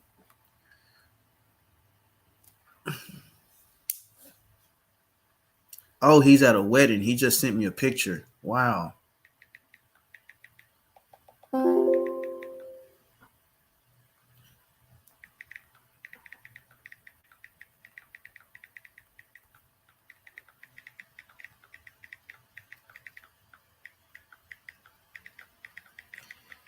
With us marketing the deal. Okay. All right. So we talked to a lead that was sent from Hanoi. It's out in Arlington. It's vacant. Wow, I haven't talked to a vacant homeowner in a while. And did we talk to this person? Nope, we never got in contact with him. So let's call him right now. Key to dial your lead.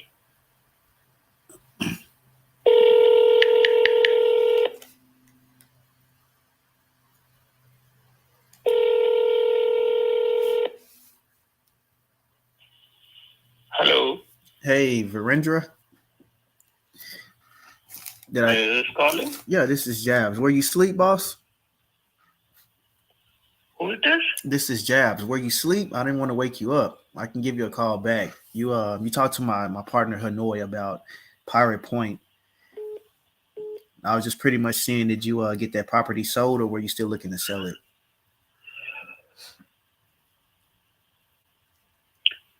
I don't think I need any calls like that. Thanks. Bye. So you're not looking to sell that property anymore? All right, let's move to the next one. Actually, I'm gonna call his ass back. I don't like that outro. You don't hang up in my face, bro. Follow up. I don't get my face hung up on. I do the hanging up. Press any key to dial your lead. All right.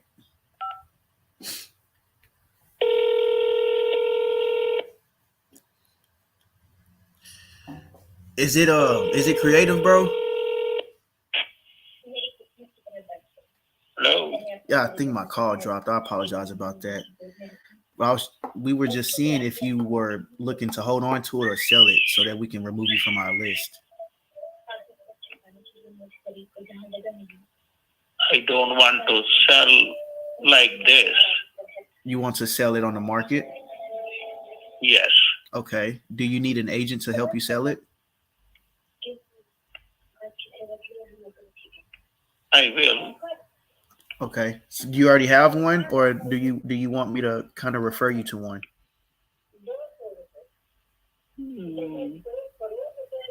I'm just trying to help. I'm not those other investors. I'm just trying to help. Yeah. You know what I mean? I'm pretty fair. Mm-hmm. So No, I have one. Okay. I'll find one. Thank you. Bye. okay. All right. Appreciate it. So let's call Hanoi. Yeah, but y'all see, I don't play that. You don't hang up in my face and think we're gonna just end it like that. Hell no. I don't play that stuff. All right, so at least we got somewhere. But this is exactly why I have lead managers in place to do these follow-up calls. Like if they ain't ready to let's go, I don't want to talk to them. But I'm doing this just for the sake of the YouTube content and also Instagram. But usually I get on those closing calls, like people that's ready to go. because that felt like a cold call to me, and I don't do the cold calls at all. Past that, way past that.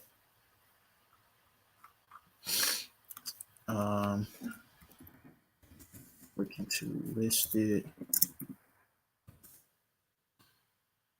So we're gonna follow up with him like once every 30 days. And let me call Hanoi to let him know, hey, your lead, he wants to list it.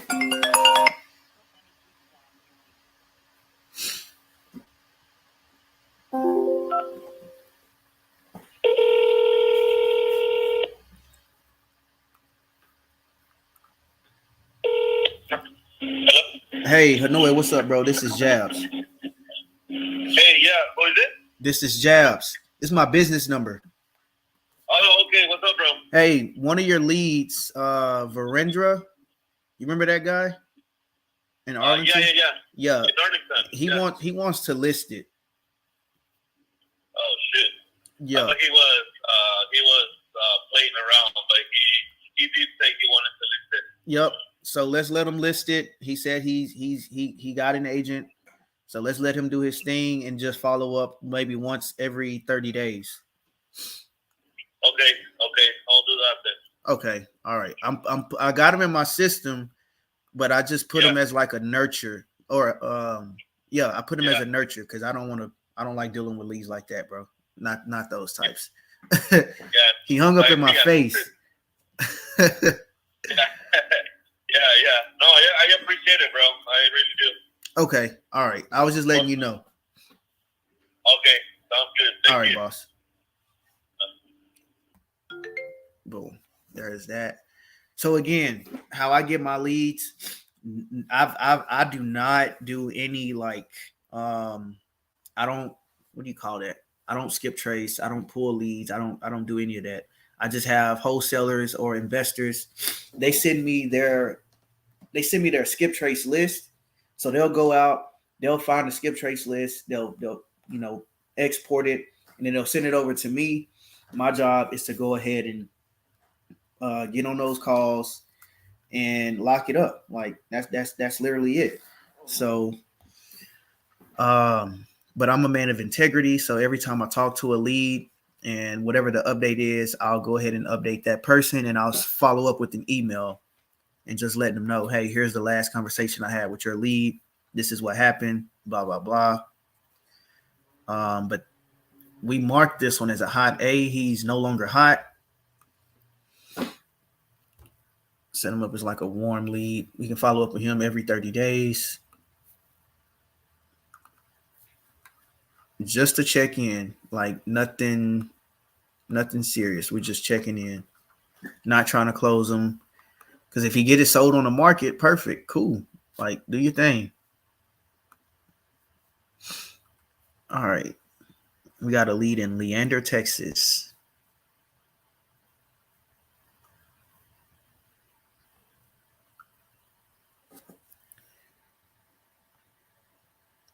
Yes, I'm always accepting leads. I can call some of your leads right now if you want me to. But if you go to I'll put it out there right now.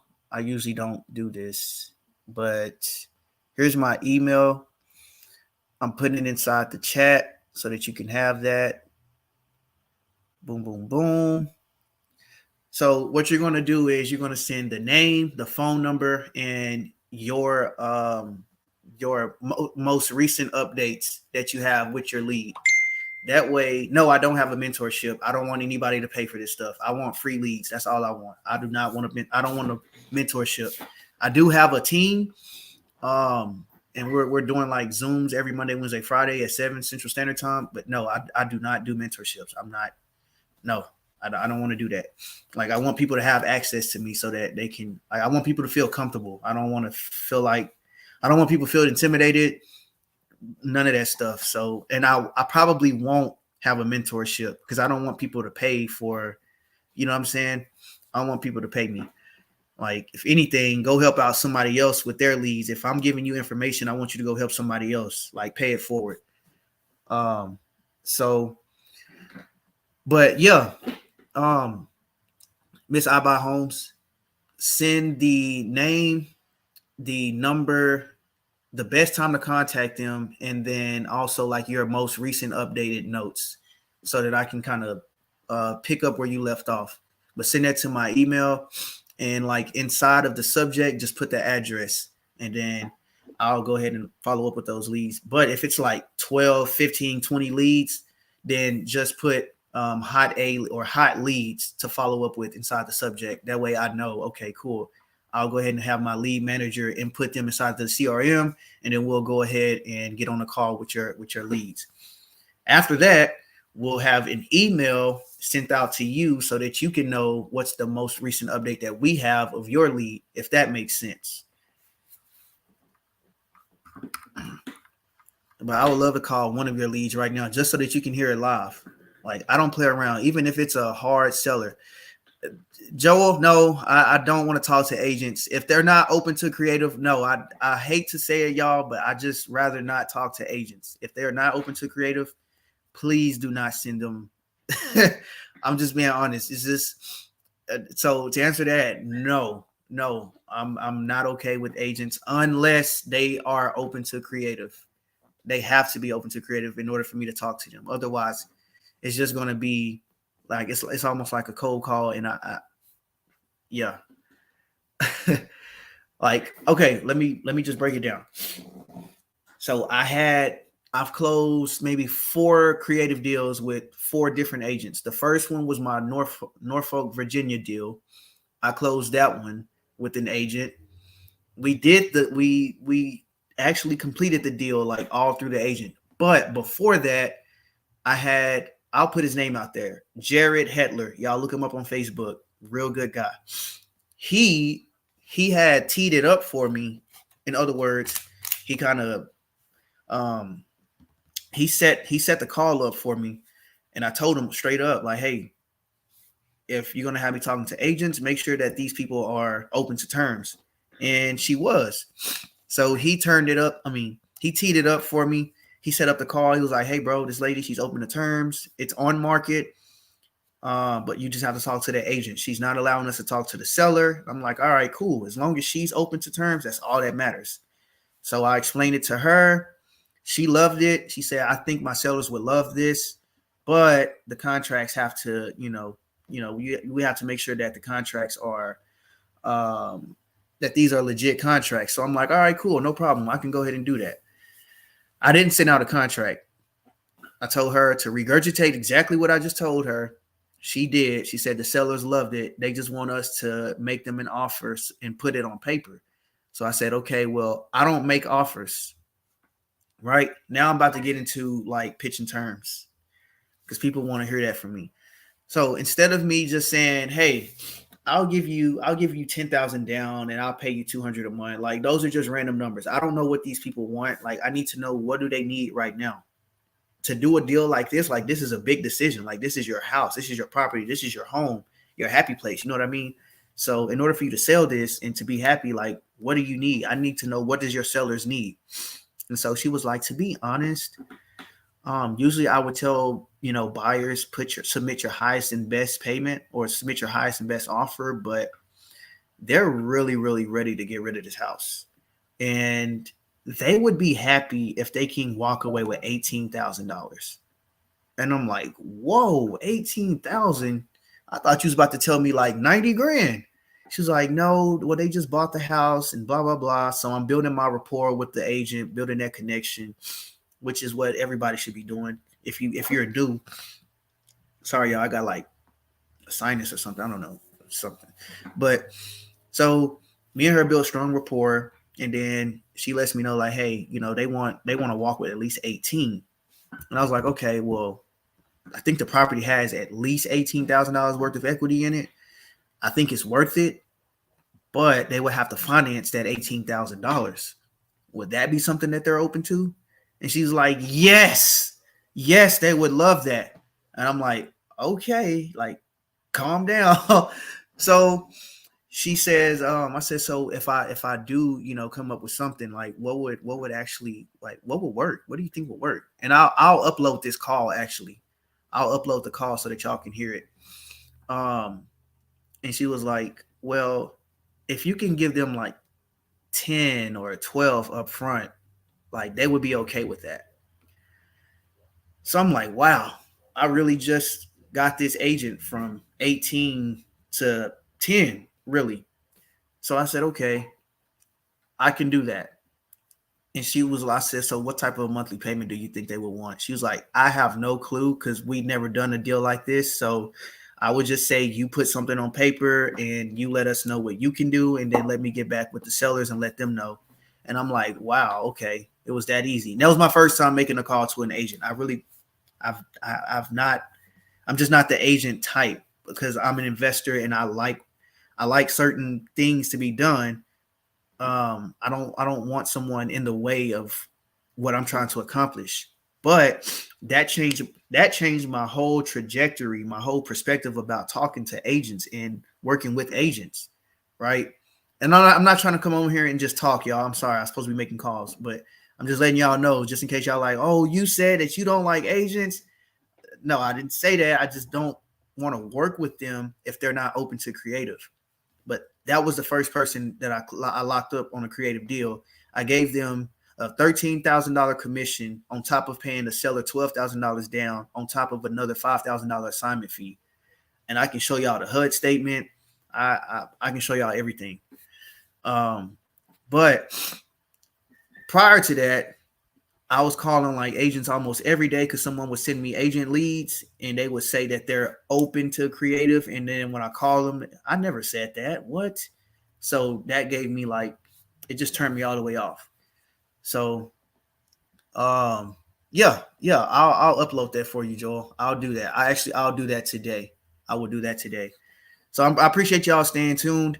I'm gonna say probably like within the next hour, I'm gonna have to log off because I gotta talk to my team. We're gonna be running numbers every Monday, Wednesday, Friday. We do Zooms at 7 Central Standard Time, but we'll be running numbers today, and I will have to log off in the hour so that I can get prepared for that. But I appreciate y'all hanging out with me for real. Let's finish up these calls right quick. But if y'all have leads right now, if y'all want me to call somebody right now, y'all hit me. My phone is, let me see. Call this number right here. If y'all got some leads and y'all want me to call them live, call this number. It's my business number, not my cell phone number. That is 682-356-3035. Again, that's 682-356-3035. And just let me know. Just know up front, you will be recorded live. So don't talk crazy. But y'all can call that number. We can get the lead on the phone and we'll go ahead and lock it up. So let me look at the Facebook comments right quick. Let me see if anybody's talking to me. Yep, I got a few people. All right, perfect. Okay, let's get back to it, y'all.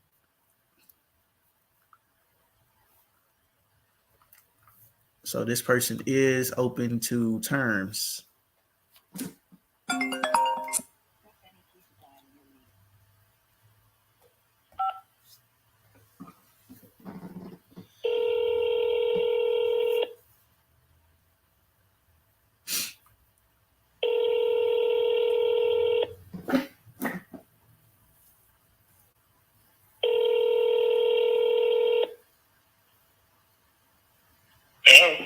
Hey, it's Daryl. Yeah. What's going on, boss? This is Jabs. You talked to one of my guys about Ranch House, and we were trying to see if we can work out a deal, man. Have I talked to you before? We have. We talked probably maybe a few weeks ago. And you kind of asked a few questions just to kind of get to know me, and then I think we were waiting on. I think your family members. What city are you in? I'm in Dallas, Texas. This is Jabs Okay. Carter. We talked. I remember a few of the questions you asked me. You were getting to know me and saying, "What are you wanting? What do you want to do with my house? Let me talk to my family about it." Or it was a lot. I remember. But we were talking about possibly financing your property. And you said you were open to it, but we would just have to come up with some terms.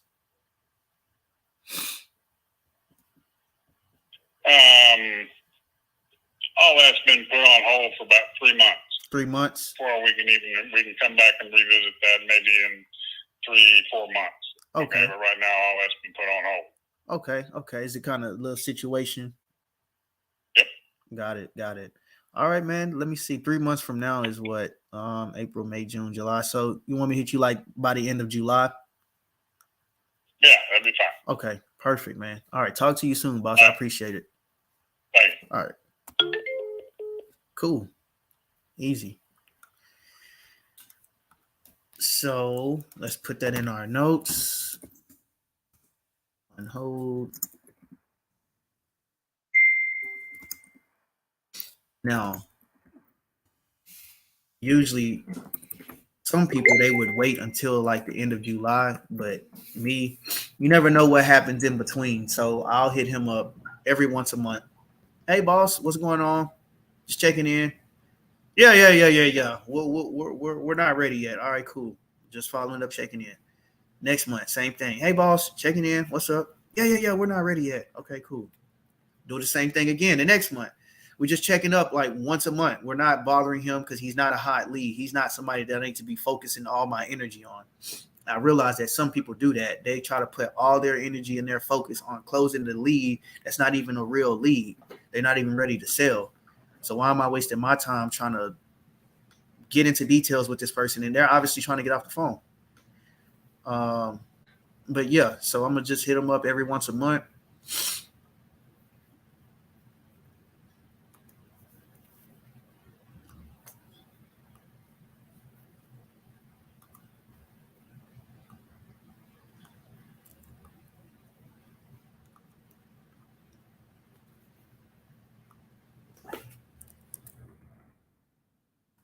Every once a month. And we're going to put just checking in.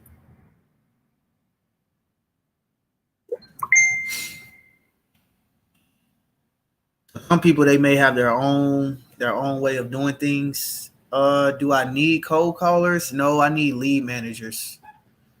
People that will come in and do these follow-up calls. They're not cold calls. They're just follow-ups. They're these people, they showed us interest. They wanted to sell. We had maybe 1 or 2 conversations, and I just need somebody coming in and just following up with these people. I would say the notice of default, Joel. The question was, do you prefer pre-foreclosures or foreclosures that are about to get foreclosed on now? I would go with both. But I like the notice of default list. Those are the people that the trustees coming out, they sending out the notice, boom. And most investors, they're not seeing that because they got platforms like PropStream, Batch, or something like that, where it doesn't update. So I would get like, if you have an, well, Omar, you need to get on the Zooms with us, bro. I desperately need lead managers, acquisition managers right now, like right now. So if you're able to get on Zooms every Monday, Wednesday, Friday at 7, I would love for you to come join the team, bro. I desperately need that so that I don't have to come in here and make these follow-up calls. I'm only looking to close people. I don't want to do follow-ups. My follow-ups are the people who said, yes, I want to sell. This is what I want. I'm open to terms, blah, blah, blah, blah, blah. Other than that, I don't want to come in here and make these calls, y'all. I need to be raising capital. I got a 38 unit that I need to raise capital for. But to answer your question, Joel, I would hit both. I would hit both. All right, so we already got the follow up with this guy. Let's see.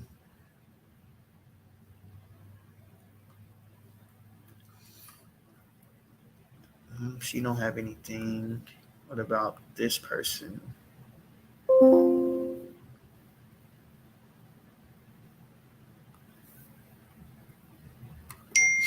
Oh yeah, I gotta run numbers on this one property.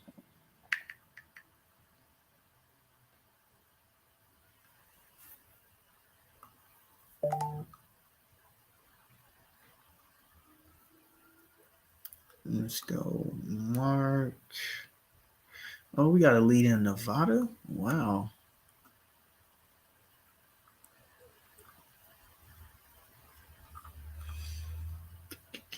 Let's see, have we had conversation with this guy yet? No, we only had one.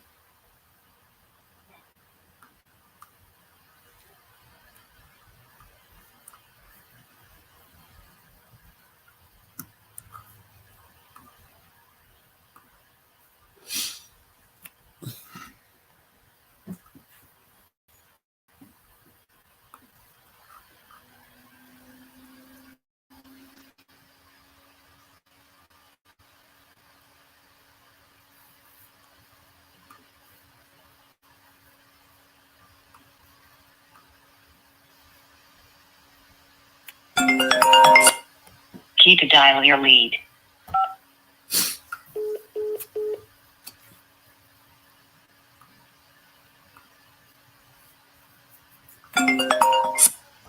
Key to dial your lead.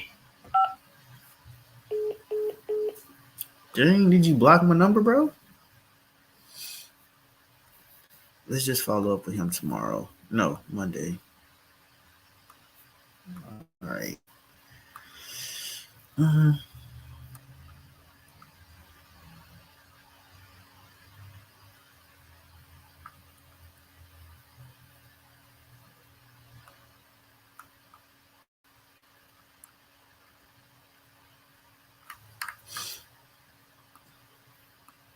Let's go to the overdue tasks.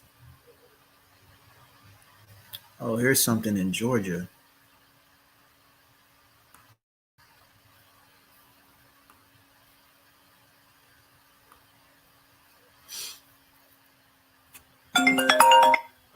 Key to dial your lead.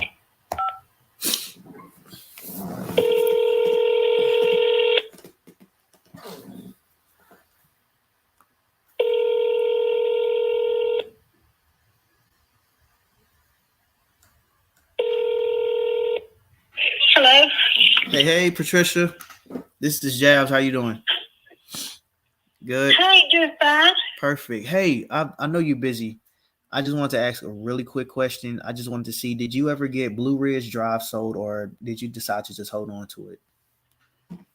Well, I was talking to someone about it, but they didn't give me enough for it, so I chose not. So that was last week. I was speaking with someone about it. Got you. So you want to just go ahead and hold on to the house for a little minute until the market maybe corrects itself? Well, the houses are still up. Mm-hmm. The value on the house, and I believe come the end of this year they'll be going down in value because that's when everything's going to stabilize. I believe. Right. So I was hoping to sell it before then. Got you. But they won't even get close to what I want for it. Got it. And that's the people that you were recently talking to. They were offering you like an all cash offer, or was it like some type of? Okay. Yep. What just to fill me up, and I'll make it quick. What exactly did you need for cash? I was wanting to get at least 150 because I owe 58 on the house. Okay, 58.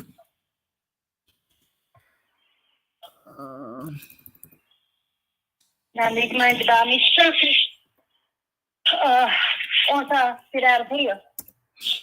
150. You said you needed money to buy starfish? No, to buy me a house or someplace to stay. Okay. When I get out of here. See, my husband died last December, and I'm in this big old tri-level house, and it's just too big for me. Got it. Okay. So you need to downsize. Got it. I'm sorry to hear about that. Yes. Okay. Thank you. All righty. Miss Patricia, do you want me to give you a call back probably Monday? It really does sound like you're doing something. I don't want to interrupt. No, I was just fixing to go outside and pick up some pine cones out of my front yard. Okay. So that's all. Okay. So I can talk to you now. Okay. Let me see what we can do. I'll tell you what I don't want to do. I don't want to come in here and give you a number that doesn't work for you and waste your time, because I know you're trying to put that into another house. Yes. There's a few different ways we can try to do something. If 150 cash doesn't work on our end, is that a deal breaker? Well, like I said, I owe 58 on the house. and that wouldn't even leave me 100,000. If I got 150, that would only leave me like 92,000 to buy something else. Gotcha. And you're pretty. And you know how the market is now. Everything's expensive. Yeah, it is very, and that's exactly why we're kind of deviating from buying all cash. Yeah. But let me see. What do you think it's worth?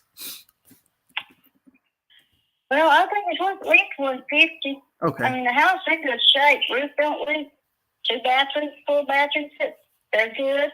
I mean, I don't have any problems with the house. Got it. It's just so big. Got it. Blue Ridge. Give me one quick second. I'm just Okay. kind of looking it up. If y'all on had a Zillow. small house or a mobile home or a piece of land that you would give me, I'd go for that too, you know? Right. Right. But it would have to be out towards Fayetteville, Got it. Okay. down south. You have any updated pictures of the property? Wow, it looks nice. Yeah, I took some, I think it was about October of last year. I took a couple pictures of the front of it, and I haven't taken any from the inside, Okay. and that was all because we put flowers in the window boxes on the 2 upstairs window boxes at the windows there. Got it. Okay. Okay. All righty. Let me see. I'm just looking at it on it doesn't pull up on Zillow, so I'm looking on Redfin, just checking it out. It's pretty. It's Yeah. yeah, this is nice. This is really, really nice. Okay. It's not good bones. It needs some cosmetic because my last husband, he was sick past 10 years before he died. So he didn't really do anything to the house. I mean, he didn't keep on it. But Right. it's not upkeep. What has he done right now? You know? Uh-huh. That makes sense. There's no water leaks, none of that stuff. Let's The see. inside may be repainting because I got that one big wall from the living room to the dining room is kind of like burgundy. Mm-hmm. And then I did the woolly thing with the pink and burgundy and all on the other 2 walls. So Got it. back then it was nice because I just want to get rid of all the white paint. My house used to be totally white inside, so every room now is a different color. Okay. Okay. So your plans are to go ahead, sell the house, put the funds into another property that you're going to move into. Obviously, I'm assuming that's going to be like your forever home. And Yes, because I don't think it's going to last any more than 10, 15 more years. got it. Okay. So, Okay. yeah. All righty. You own this since 1995? I've been here since 1988. I bought it in Wow. 1991. Okay, nice. So that thing is full of equity. That should be paid off. No, I kept refinancing. When I first bought the house, I had to get a 10% loan because I didn't have any credit. And Got then I it. got it down to 7.12% when I did a refinance. And then November before last, they Rocket Mortgage gave me 2.75% fixed rate, so I went with that. Okay. So I refinanced, and it's going to be paid off. We had it financed for 30 years when we refinanced it at 7.12%. Gotcha. So that would be when I was like 80 years old. Well, when we refinanced the Rocket, they're paying my taxes and my homeowner's insurance, and my house payment's the same, and it's going to be paid off the same date as it was on the 7.12% with Wells Fargo. So I got the percentage rate on the house way down. Gotcha. Okay. Have let me see something right quick. If my goodness. I'm trying to see how I can make something work, but I know for a cash offer, I don't think 150 would be, just because of the business model that we're running right now. I know for sure we wouldn't be the buyers at 150. What I don't want to do is not be able to at least point you in the right direction to someone who can maybe help you out by selling the house, whether that's on the market or maybe finding an FHA buyer and something like that, Yeah. to where you still get the property sold. The last place I talked to, which was last week, that was Buyers Association. That was him.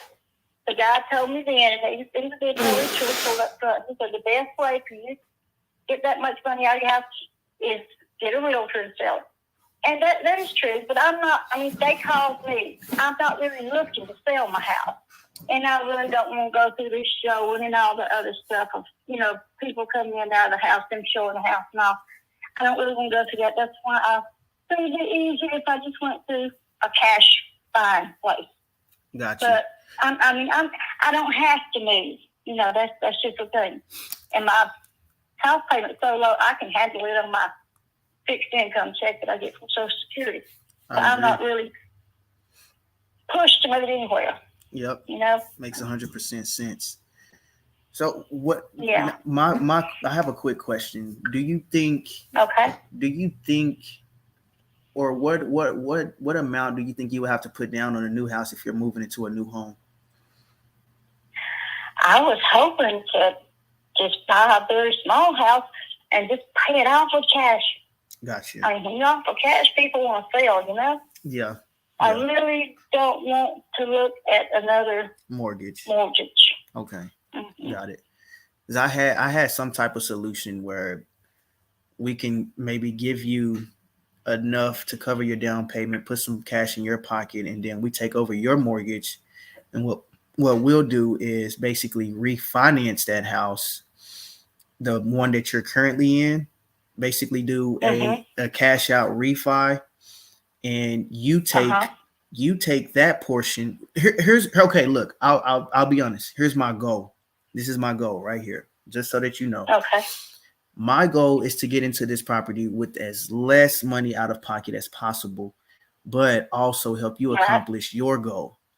And so and what I mean by that is I have private lenders that's going to lend me the money to actually give to you to do whatever you're trying to do with this home. Right. So I'm just telling you that so you know like where I'm going with this whole story that I'm about to tell. I do trust you, Chaz. If I didn't trust you, I wouldn't be on the phone with you now. I know. But I do trust you. I really do. So what I would like to try, and I'm just putting this in your ear and see if maybe there's something we can maybe work out. Well, and just hear me out. At any point you can cut me off, but I'm just coming up with something. So why don't we try something where you find a new property that you want to move to. I'm not sure if you've done that yet, but you find a new house. No, I haven't. Okay. Well, you find a new house that you want to move to. We get the house. We cover the down payment for that property. We put some cash in your pocket. We help you with the moving costs and all of that stuff. And because you have a lot of equity inside of your current property, let us come in and do a cash out refinance to pay you out the rest of the money that we owe you. That's going to help me come out of pocket. That sounds feasible. Yeah. That's going to help me out a lot. And I'm not in it just for me and my company. I'm also in it for you too. But I think this could work out to where we may spend like maybe 40 or 50 grand out of pocket, which I'm not sure exactly how much it would be. But what we could do is we say, hey, look, you want to pay off the property, whatever property you buy, you want to pay that off in cash. I'm here with you 100%. We work with each other to where you get the down payment just for now. This is just for now. And we'll put this on paper and make it make sense to you, your attorneys, your family, so that everybody can see what's going on. But here's my ideal situation. We find a house. You like it? Okay, cool. The lenders are going to tell you how much to put down. We'll cover that down payment. We'll cover the cash that is needed to move. We cover all of that portion. The next step is for us to purchase the property from you And what we want to do is just come in and do a cash out refinance so that we can pull out all of that equity that you have inside of the house. And I would say probably 95% of that will go to you. And then we can maybe take 5% of that to where we at least cover something that we paid you out of pocket. Does that kind of make sense, or did I confuse you somewhere? It does. It really does. It really does. It just concerns a little moving on my part, to get you looking for something. Gotcha. Because I haven't really looked for anything right now. Gotcha. But my daughter lives in Fayetteville, so she can start looking for me. My son lives in Denton. He can start looking for me. But is this the number I can reach you back at? Yes. If I need to? Yes, ma'am. Okay. All right. Well, I'm going to talk to my daughter and my son about that. I got a son and daughter both grown. And see if they can find, my son's good about finding properties that's kind of cheap. So hopefully he can help me find something. I can get back with you and we can go from there. That sounds good with me. I'm just trying to create a win-win for everybody. Make it make sense to you, make it make sense to the family, and it'll help us out a lot too. Because like I said, I'm borrowing these funds to give to you, and I'm just giving you our back office so you know exactly what's going on. There's nothing sneaky that we're doing. I understand. So, yeah, but I definitely do appreciate you. You're being open-minded to doing something or possibly doing something this way. I know it's a little unorthodox. Thank you for trying to work with me on it. Yeah. I appreciate it. That way I'm not coming in here and just trying to throw out a lowball offer. I don't want to do that. It hurts me to do stuff like that, but we got to make some type of profit whenever we're buying, properties cash. I understand. Yes, That's ma'am. Understood. Yeah. Yes, I know business. I used to work in the office and deal with accounts payables and all the other stuff, and mortgages on buildings and all. So I understand that. Okay. Everybody has to make a little off of it. I understand that. It's a little something, not much. We're not trying to make $100,000 off of the property. We're just trying to hold it as a long-term rental. That's literally all we're doing. Right. So, but I'm gonna go ahead and let you go. We had a good 15 minutes. I don't want to overwhelm you with too much information, but I do want to start there. And then okay. Well, I'll get with my son and my daughter this weekend, and I'll tell them what's going on, and I'll have them start looking for me. Okay, that sounds good. And as soon as they find something, I'll call and let you know, and we go from there. Perfect. Are you okay with texting as well, just in case we just text you every now and then? Yes. Okay, perfect. Yes, that'd be fine. All righty, sounds good. Well, I appreciate you, Miss Patricia. Jen. You have a blessed one. You too. Okay. Bye-bye. All right, bye. Hey, what do y'all think about that one, man? Y'all let me know. Give me some feedback, man. I'm not seeing no comments in this. Like, I feel so like, y'all, come on, y'all. Dan, bro. Yes. So, all right. I'm gonna tell you what okay. So she wants 150. I'm looking on Redfin. The estimate on here. I have access to Georgia MLS, by the way. Shout out to that person who gave me MLS access. But it's saying it's worth about 176. Obviously, I cannot give her a cash offer. 176, 150. That's just, hey, she owed $58,000, which she got a lot. She have a lot of equity inside of this property, which is 100%. Like, I love equity. Now, thank you, Castillo. Thank you. So, what my plans is exactly what I told her. Look, you're trying to accomplish something. We're trying to accomplish something. All I care about is cash flow, right? I don't care about trying to do a fix and flip. That's not me. That's not my thing. So if she have equity, and I'm pretty sure she'll be open to us coming in, giving her the money to cover her down payment for the house. She's going to find a cheap house. She's not going to find something that's going to be super expensive. So she's going to go find a cheap house. The amount of equity that she has in this house, we can use that to cover the rest of what she owed on her new home. And then we come in and we say, hey, you just give us at least 5, maybe 10% of that equity, just so that I can cover my private lenders.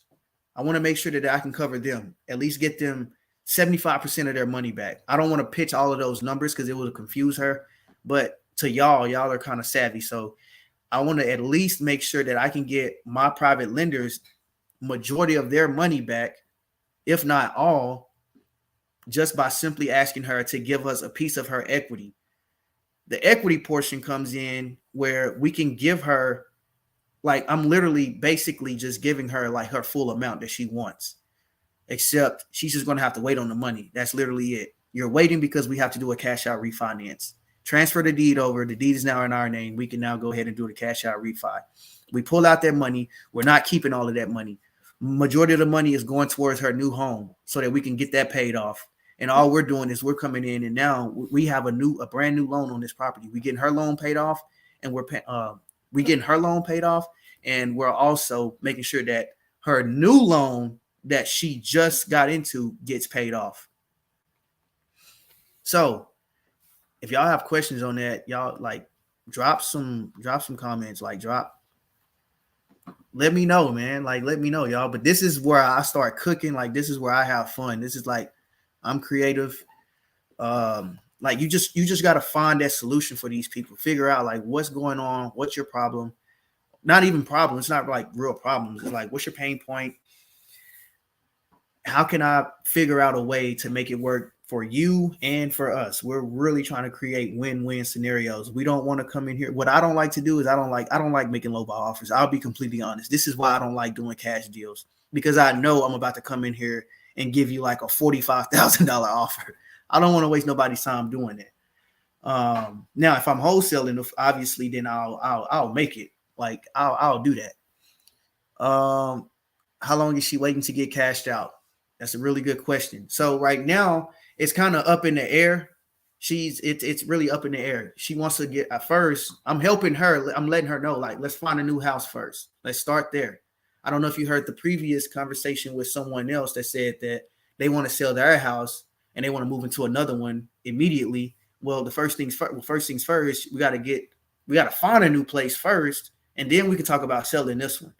So how long is she waiting to get cashed out? That could be 3 months. It could be however long it takes for the refinance process to go through.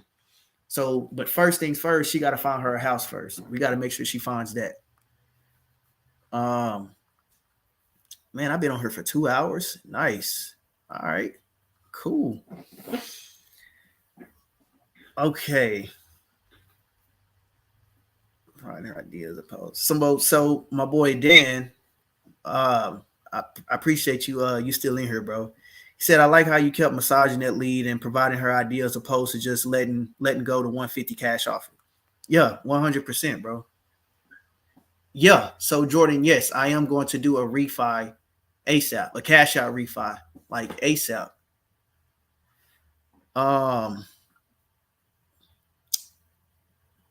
Castillo, yes, we can definitely call the lead right now. Okay, so Dan asks, what would your exit strategy be on that? Seems like with the new refi loan, it would be a premium rate and minimize the cash flow. 100% correct on that. So Dan, what I would do is first I would see what interest rate would they charge me? Because I know it's kind of like it's up and down, 6, 7, 8, maybe. If it's a high interest rate, I'm gonna just wrap it, or I could just assign it over to a new end buyer and they'll pay me an assignment fee.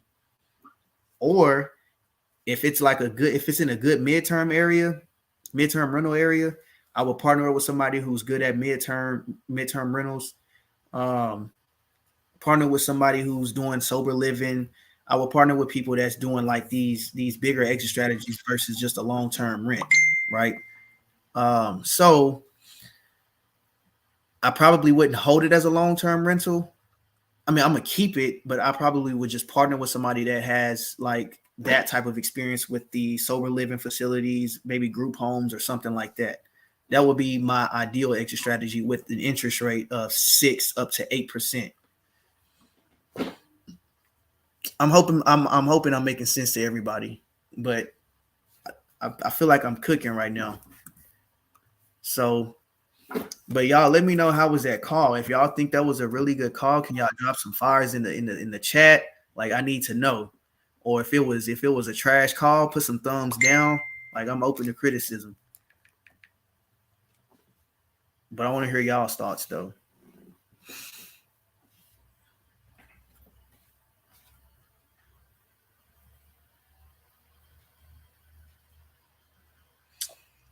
All right. Okay. She's open to. Let me put these notes in right quick, y'all. Give me 1 second. Let me put in these notes right quick. And giving her enough cash. Cover her down payment. And do a cash out refi.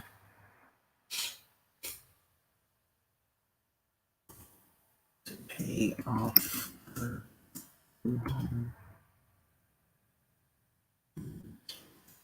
Take of the equity.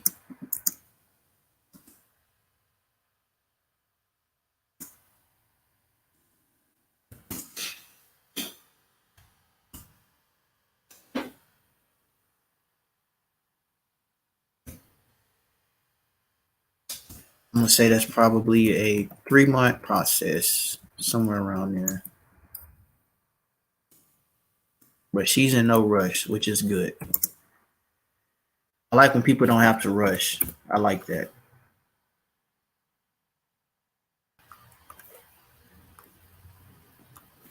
So I'm gonna put her as a hot. She's a hot lead, but I'm gonna put her as a hot B, just because I just want to keep in touch with her like every 2 weeks.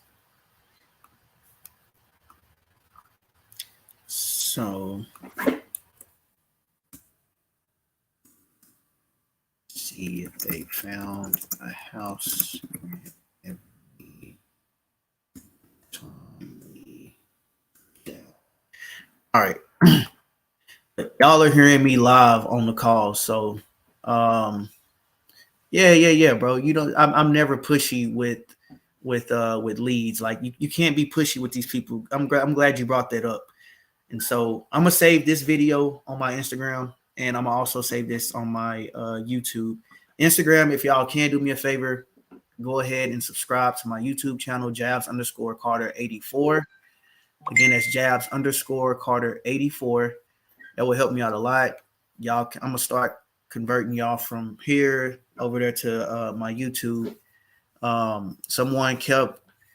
Someone kept like reaching out to me and saying, you need to be active on YouTube. You need to be active on YouTube. Like, why are you not active on YouTube? You need to share what you got. I'm like, hey, look. But I had to realize, like, you know what I'm saying? Like, okay, I'll be honest. I had a little bit of analysis paralysis. I'm like, okay, if I do this YouTube thing, what if people start being negative? What if people say, oh, you don't know what you're doing? What if people just start being negative? But I had to get out of there. I had to come out of my shell and just be like, you know what? F it. Let me just go ahead and do this. Like, regardless if people like it or not, I'm closing deals. So I DGAF. But I thought you had to have like a cool background. Like y'all can see, like I'm in my room.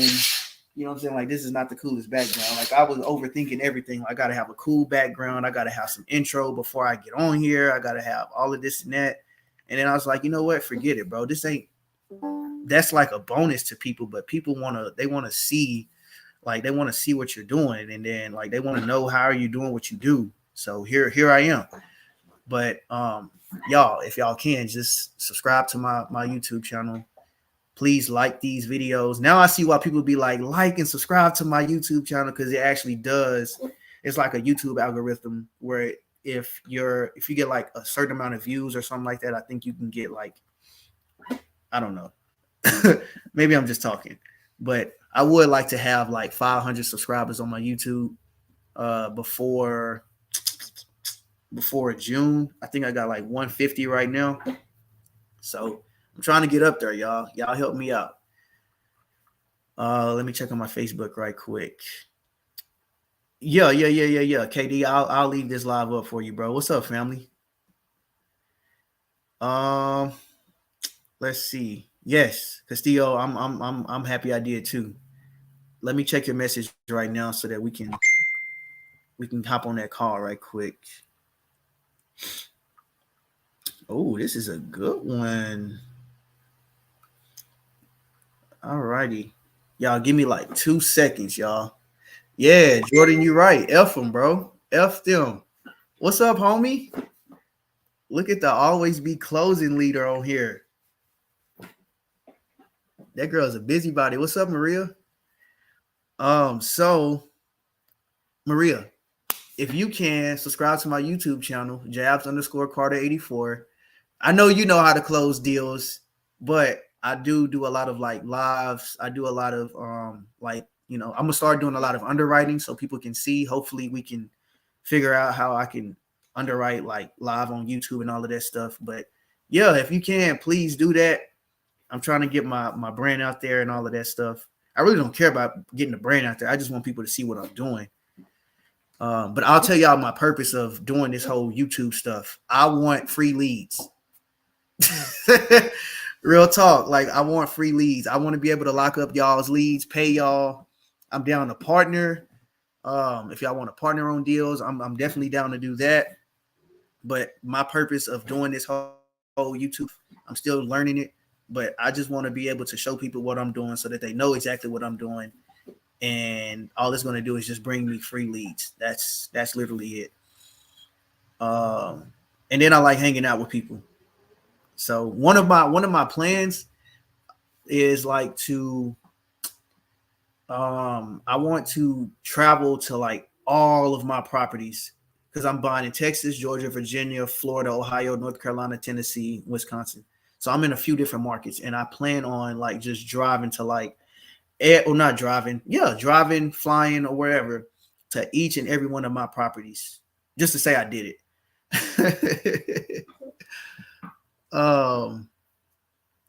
Yeah, bro. Yeah, you're right, Jordan. I agree with you 100%. All right, so let's call Castillo's lead real quick. This look like it's going to be a good one. This look like it's going to be a real good one. Yeah, I probably won't drive. I probably won't. I won't. Okay, the notes. Here's the name. Here's the address.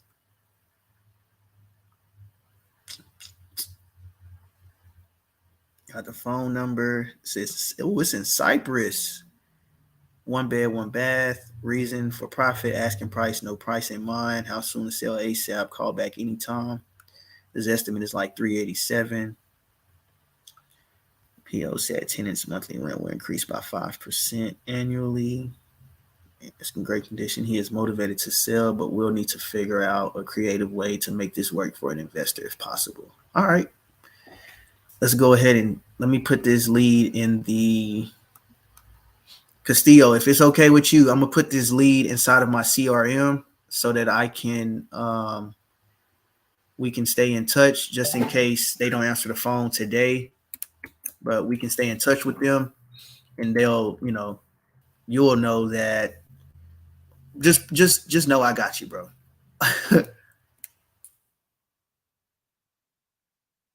All right.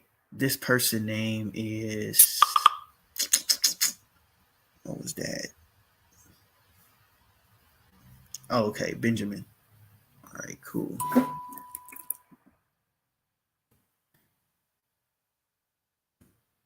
The phone number was, y'all give me like 2 seconds.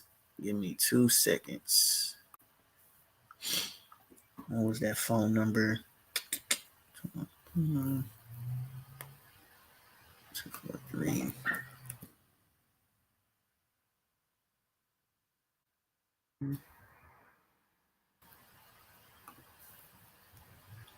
Eight 472.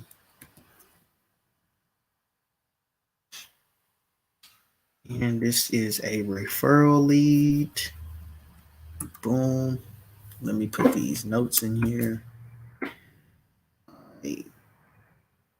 Castillo, was this a cold call lead? Like when you generated this lead, was this through a cold call?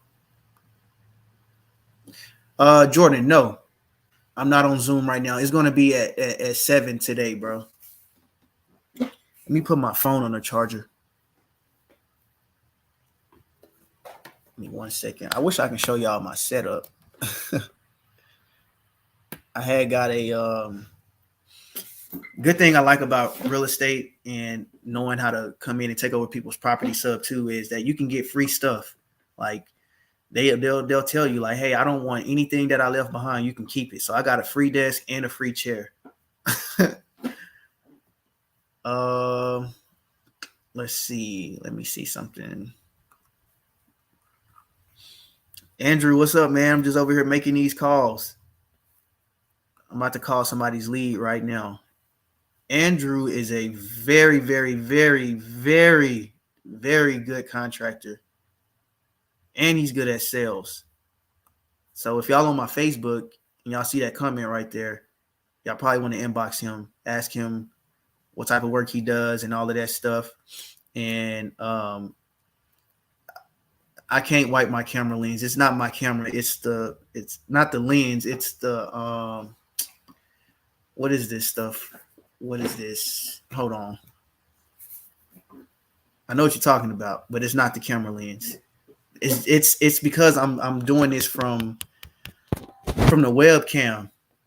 I got my phone right here, but because I'm doing it from my webcam, I don't have like good lighting and all of that stuff. The lighting sucks. But y'all need to hit up Andrew though. Y'all need to hit him up. If you're in DFW. Let me get this lead on the phone. Give me 1 second, y'all. Mr. Benjamin. And this address is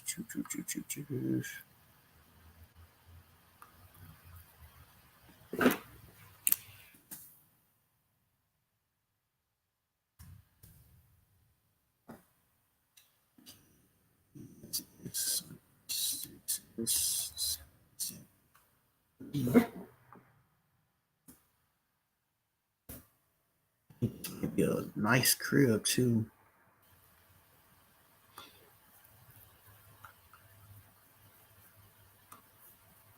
Let me see, what does this look like on Zillow? It's a 1 bed, 1 bath. What is this? What kind of house is this? This is, I don't know, but we'll see. Let's just get this guy on the phone. So one thing about me, I don't really too much care about like all the extra info, all of the, like, I need the notes just so that I know where y'all left off, but like I don't even have the conversation based off of y'all's notes. Follow up boss. You can dial your lead.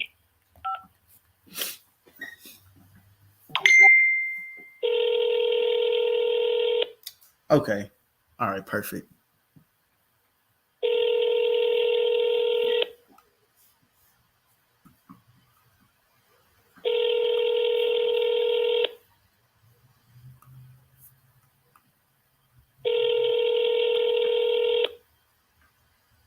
Your call has been forwarded to an automatic voice message.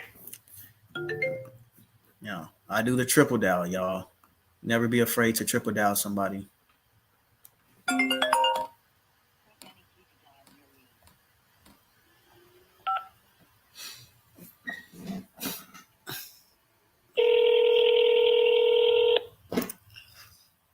All right.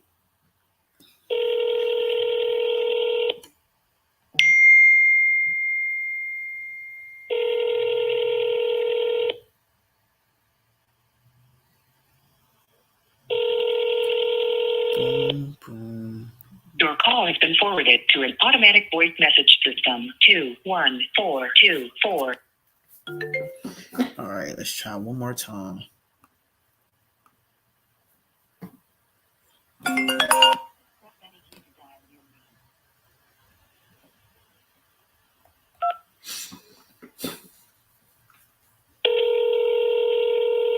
Your call has been forwarded to an automatic voice message system. 214243.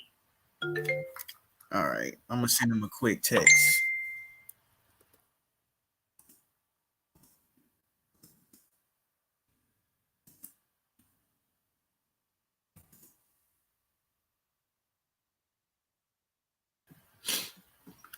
All right. So, Castillo, what I'm gonna do is I'm going to put this as a follow up for Monday. Just letting you know, we'll follow up on Monday.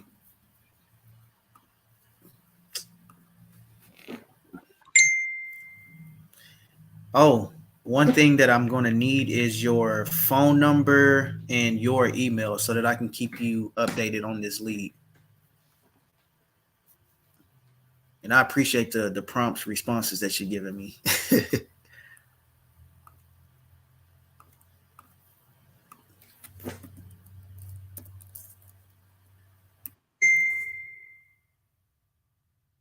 Okay, perfect.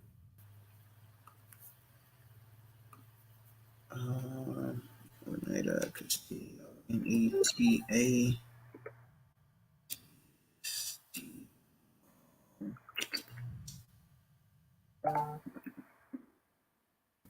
Give me 1 second, y'all. I'm trying to put in this info.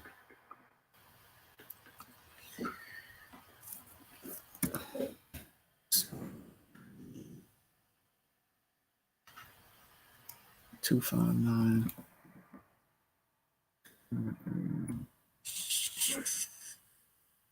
And then your email, you said. Perfect.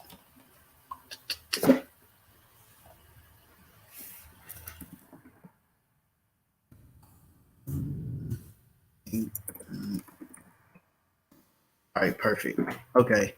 So on Monday, I'm going to follow up with your lead, and then whatever feedback that we get or whatever conversation we have, what I'll do is I'll download the call and I'll send it over to you in the email with the address as the subject inside of the email.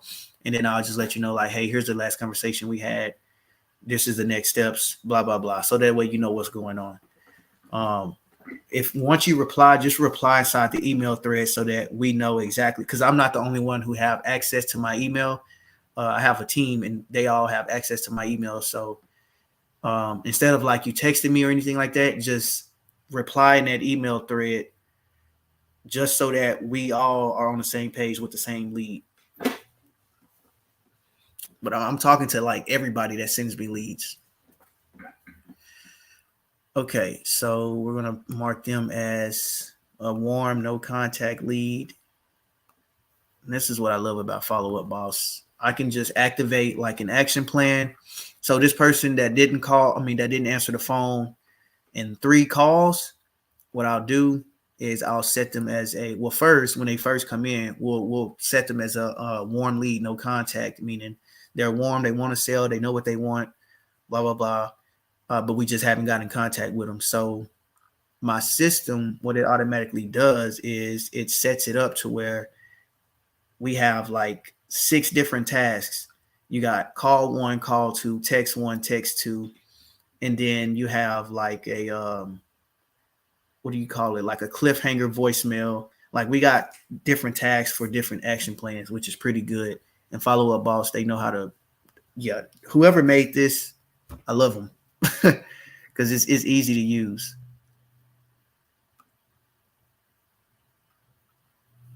So let's talk to another lead.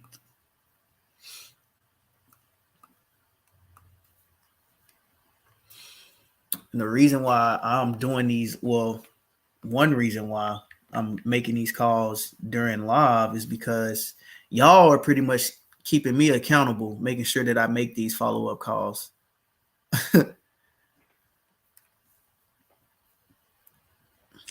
Let's see.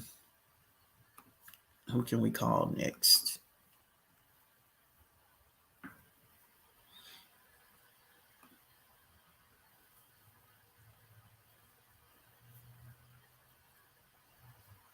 Oh, we got a California lead. Oh, wow.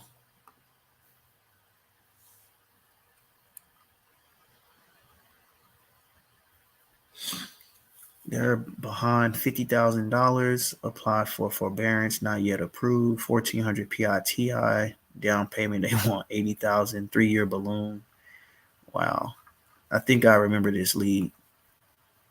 Let's talk to him. key to dial your lead.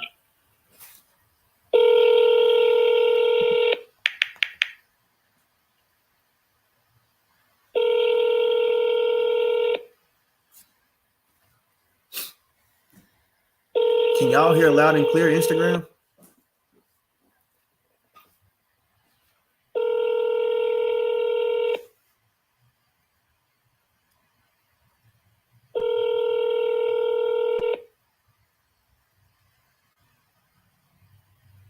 Your call has been forwarded to an automated voice messaging system. Let's try again.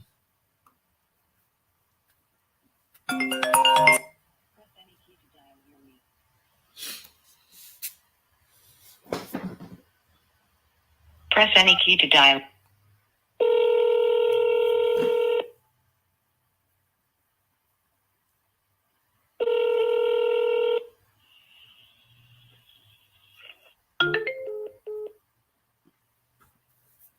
Let's try one more time. Follow.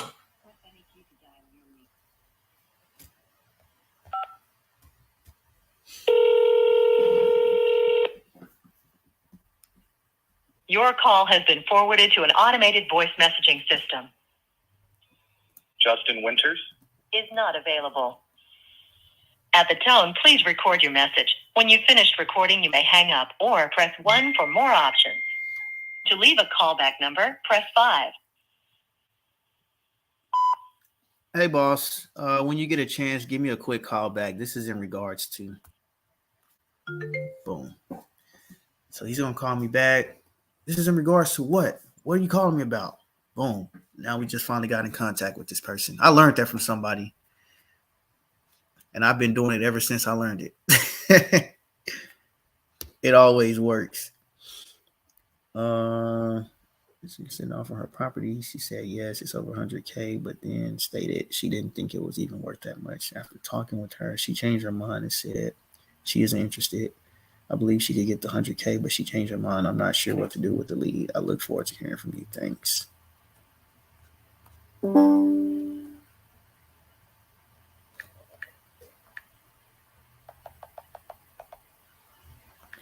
So she doesn't want to sell.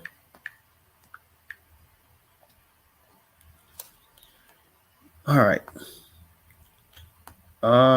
Ben just sent me a text message.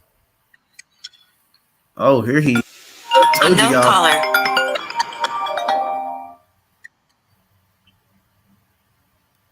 Hey, what's going on, boss? Yeah, this is Ben. Can I ask calling? Say that one more time. I was trying to figure out who is calling. I missed the call. Yeah. It's all good. This is Jabs. I'm Ben's partner. You guys was talking about that partner on Windmill Road. I was just giving you a quick call, seeing if you ever got that property sold. On Windmill Road. I'm not familiar with it. Okay. Is this the wrong person? Maybe. As a storage facility or a single family home or what? Yeah, single family home. This is time out. I might be talking to the wrong person. This property is in California. Oh yeah, no, wrong person. Gotcha. Did I give you a call? Yeah, I've got 3 missed calls from you. Okay. Yeah. That's weird. And your name was Ben, you said? Correct. Let me see.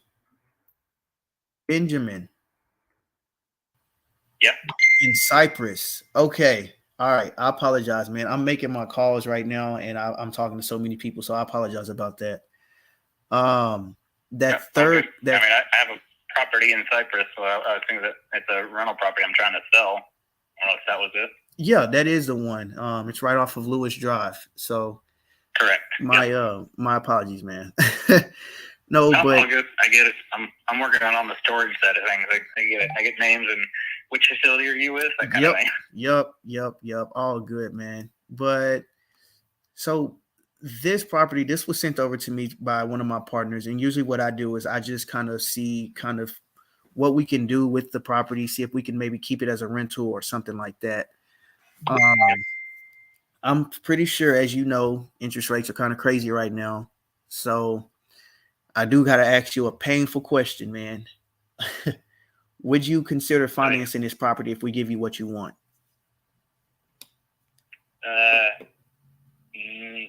Yes, I would. We can talk terms on it. Okay, perfect. I was expecting the opposite. I'll be honest. So All good. I don't have any numbers. Usually what I do is I just kind of see, what do you, as far as terms, like what's our total purchase price? What makes sense for you as far as a down payment, monthly payment, that type of thing. And I'll be honest, it sounds like you're pretty savvy, so I don't have to even explain seller financing, which I can go into details about it if you would like me to. But no, I'm good on the financing piece. Okay, perfect. What percentage down are you thinking? Usually that's kind of determined by the homeowner, just so that we know where we're at. But if I start at my number, you're gonna probably hang up the phone, and I don't want that. I don't want you to do that. So sounds like you're fairly savvy as well. I don't want to give a number. Now I know who I'm talking to. Oh man, so we need to be in the same office, dude. Gosh. Okay, well let's start with this then. What is the total purchase price on this one? All right, so I've been trying to throw it out because I'll back up on the details of it. It is a 1-1 home, right? So it's not your typical single family home. It's a 1-1, but right now I've got it leased out to a business tenant. It's an insulation company. So it's leased out to a tenant where it cash flows right now. Mortgage, I'll tell you, is $1,800 a month. It's leased out at $2,000 a month, right? But it's got a 5% increase on rent every year for the next the first increase on a 4-year lease. The first increase is going to be 5% coming up in July, August. Nice. Okay. Nice. So it sits here. It cash flows. I don't necessarily have to do anything, but it's one of those where honestly, I'm just trying to get out of the single family home space, and I've been putting my effort on storage stuff. So. Got it. Okay.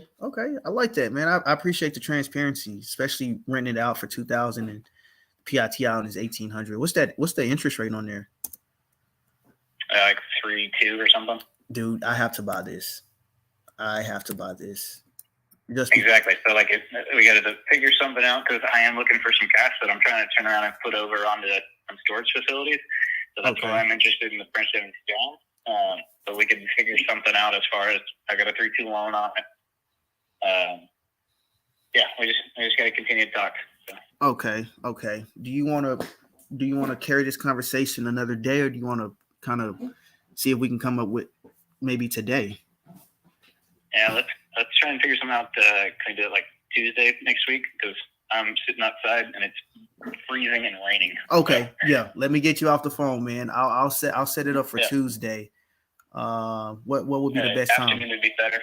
Okay. I'm out of Houston, so Central Time, but yeah. Perfect. Tuesday afternoon. Okay, sounds good. I'll put that on my calendar right now. I will talk to you Tuesday. Okay. All right, Ben. All right, sounds good. Look, sorry, what was your name? It's Jabs Carter. Jazz, like J-A-Z, Jazz? J-A-B as like Muhammad Ali's favorite punch. Yep. Gotcha. Cool. All right, man. Pleasure to talk to you, Jeff. Okay, talk to you soon. All right. Castillo, that was your lead. Let me see if you're still in the comments. So that obviously is another investor. I like talking to investors. He's savvy. He's straight to the point. He's very direct. Doesn't like to waste time. I like it. Like, hey, do you want to talk about this today, or do you want to talk about this another day? Let's do it another day. All right, perfect. Okay, well, what do you want down? You tell me what you want to put down. I'm not going to give you the first number. He's an investor. He's a salesman. I can tell. He knows what he's doing. He's savvy. So when I pick up on people's their personalities, and some people are different, but once I pick up on that stuff, like within the first 10 seconds, man, I know how to carry the conversation. I'm just mirroring them. I couldn't roll my R's. Mirroring. But yeah. So So I just need to find out on Tuesday how much do he needs to put down on the new property that he's trying to purchase. And I'm pretty sure it's going to be a substantial amount. I know it's going to be a high amount. 3.2% interest rate.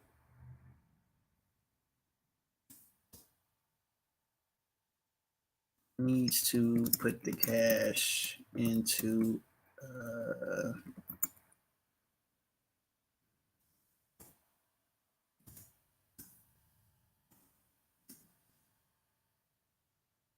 the down payment amount.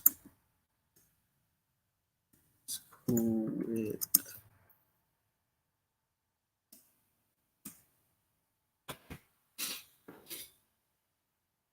so let's follow up with him on Tuesday.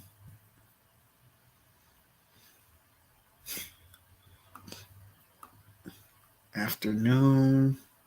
So he answered the phone around, well, he called me back at 5:30. So maybe we should call him 5:30. Or the afternoon of work. Let's do like 2.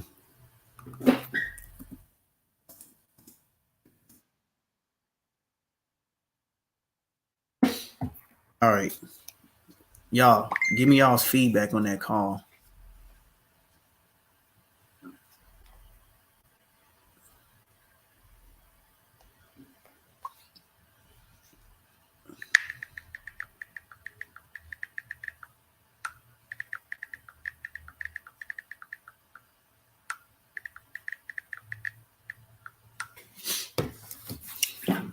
All right.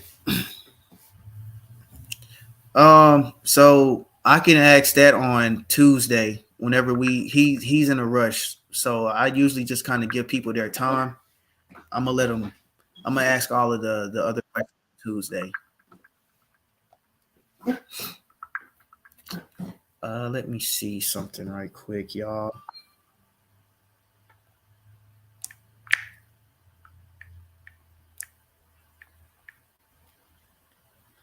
All right, we probably got time for maybe 1 or 2 more leads, but I want them leads to not be mine. I want it to be one of y'all's lead, and y'all send over the name. Actually, send it to this number right here. If y'all have a lead, or y'all can call me right now, 682-356-3035. Call that number with your lead's name. Obviously the number, the most updated notes that you have. And I mean, that's really all I need. Name, number, and y'all's notes. I don't really need nothing else. But while y'all do that, I'm going to send over Castillo this email update and let him know how that call went. Bush Drive. And this is in Cypress, Texas. Like I could have went into details about how we're going to do this deal. I could have went into details about just let me take over your tenants and your mortgage, all of that stuff. But he's in a rush. So at least we got the initial conversation out the way. We know he's open to terms. Now it's just going to boil down to how much he wants down to take over his loan.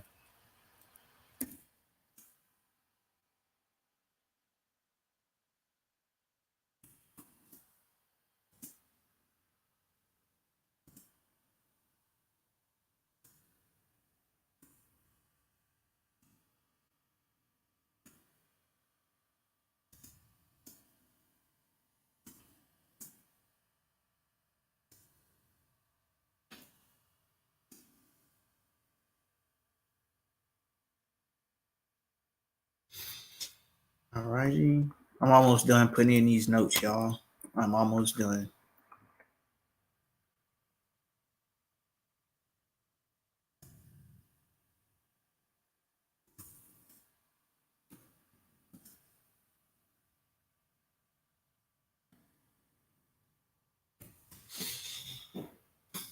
Let me download that call.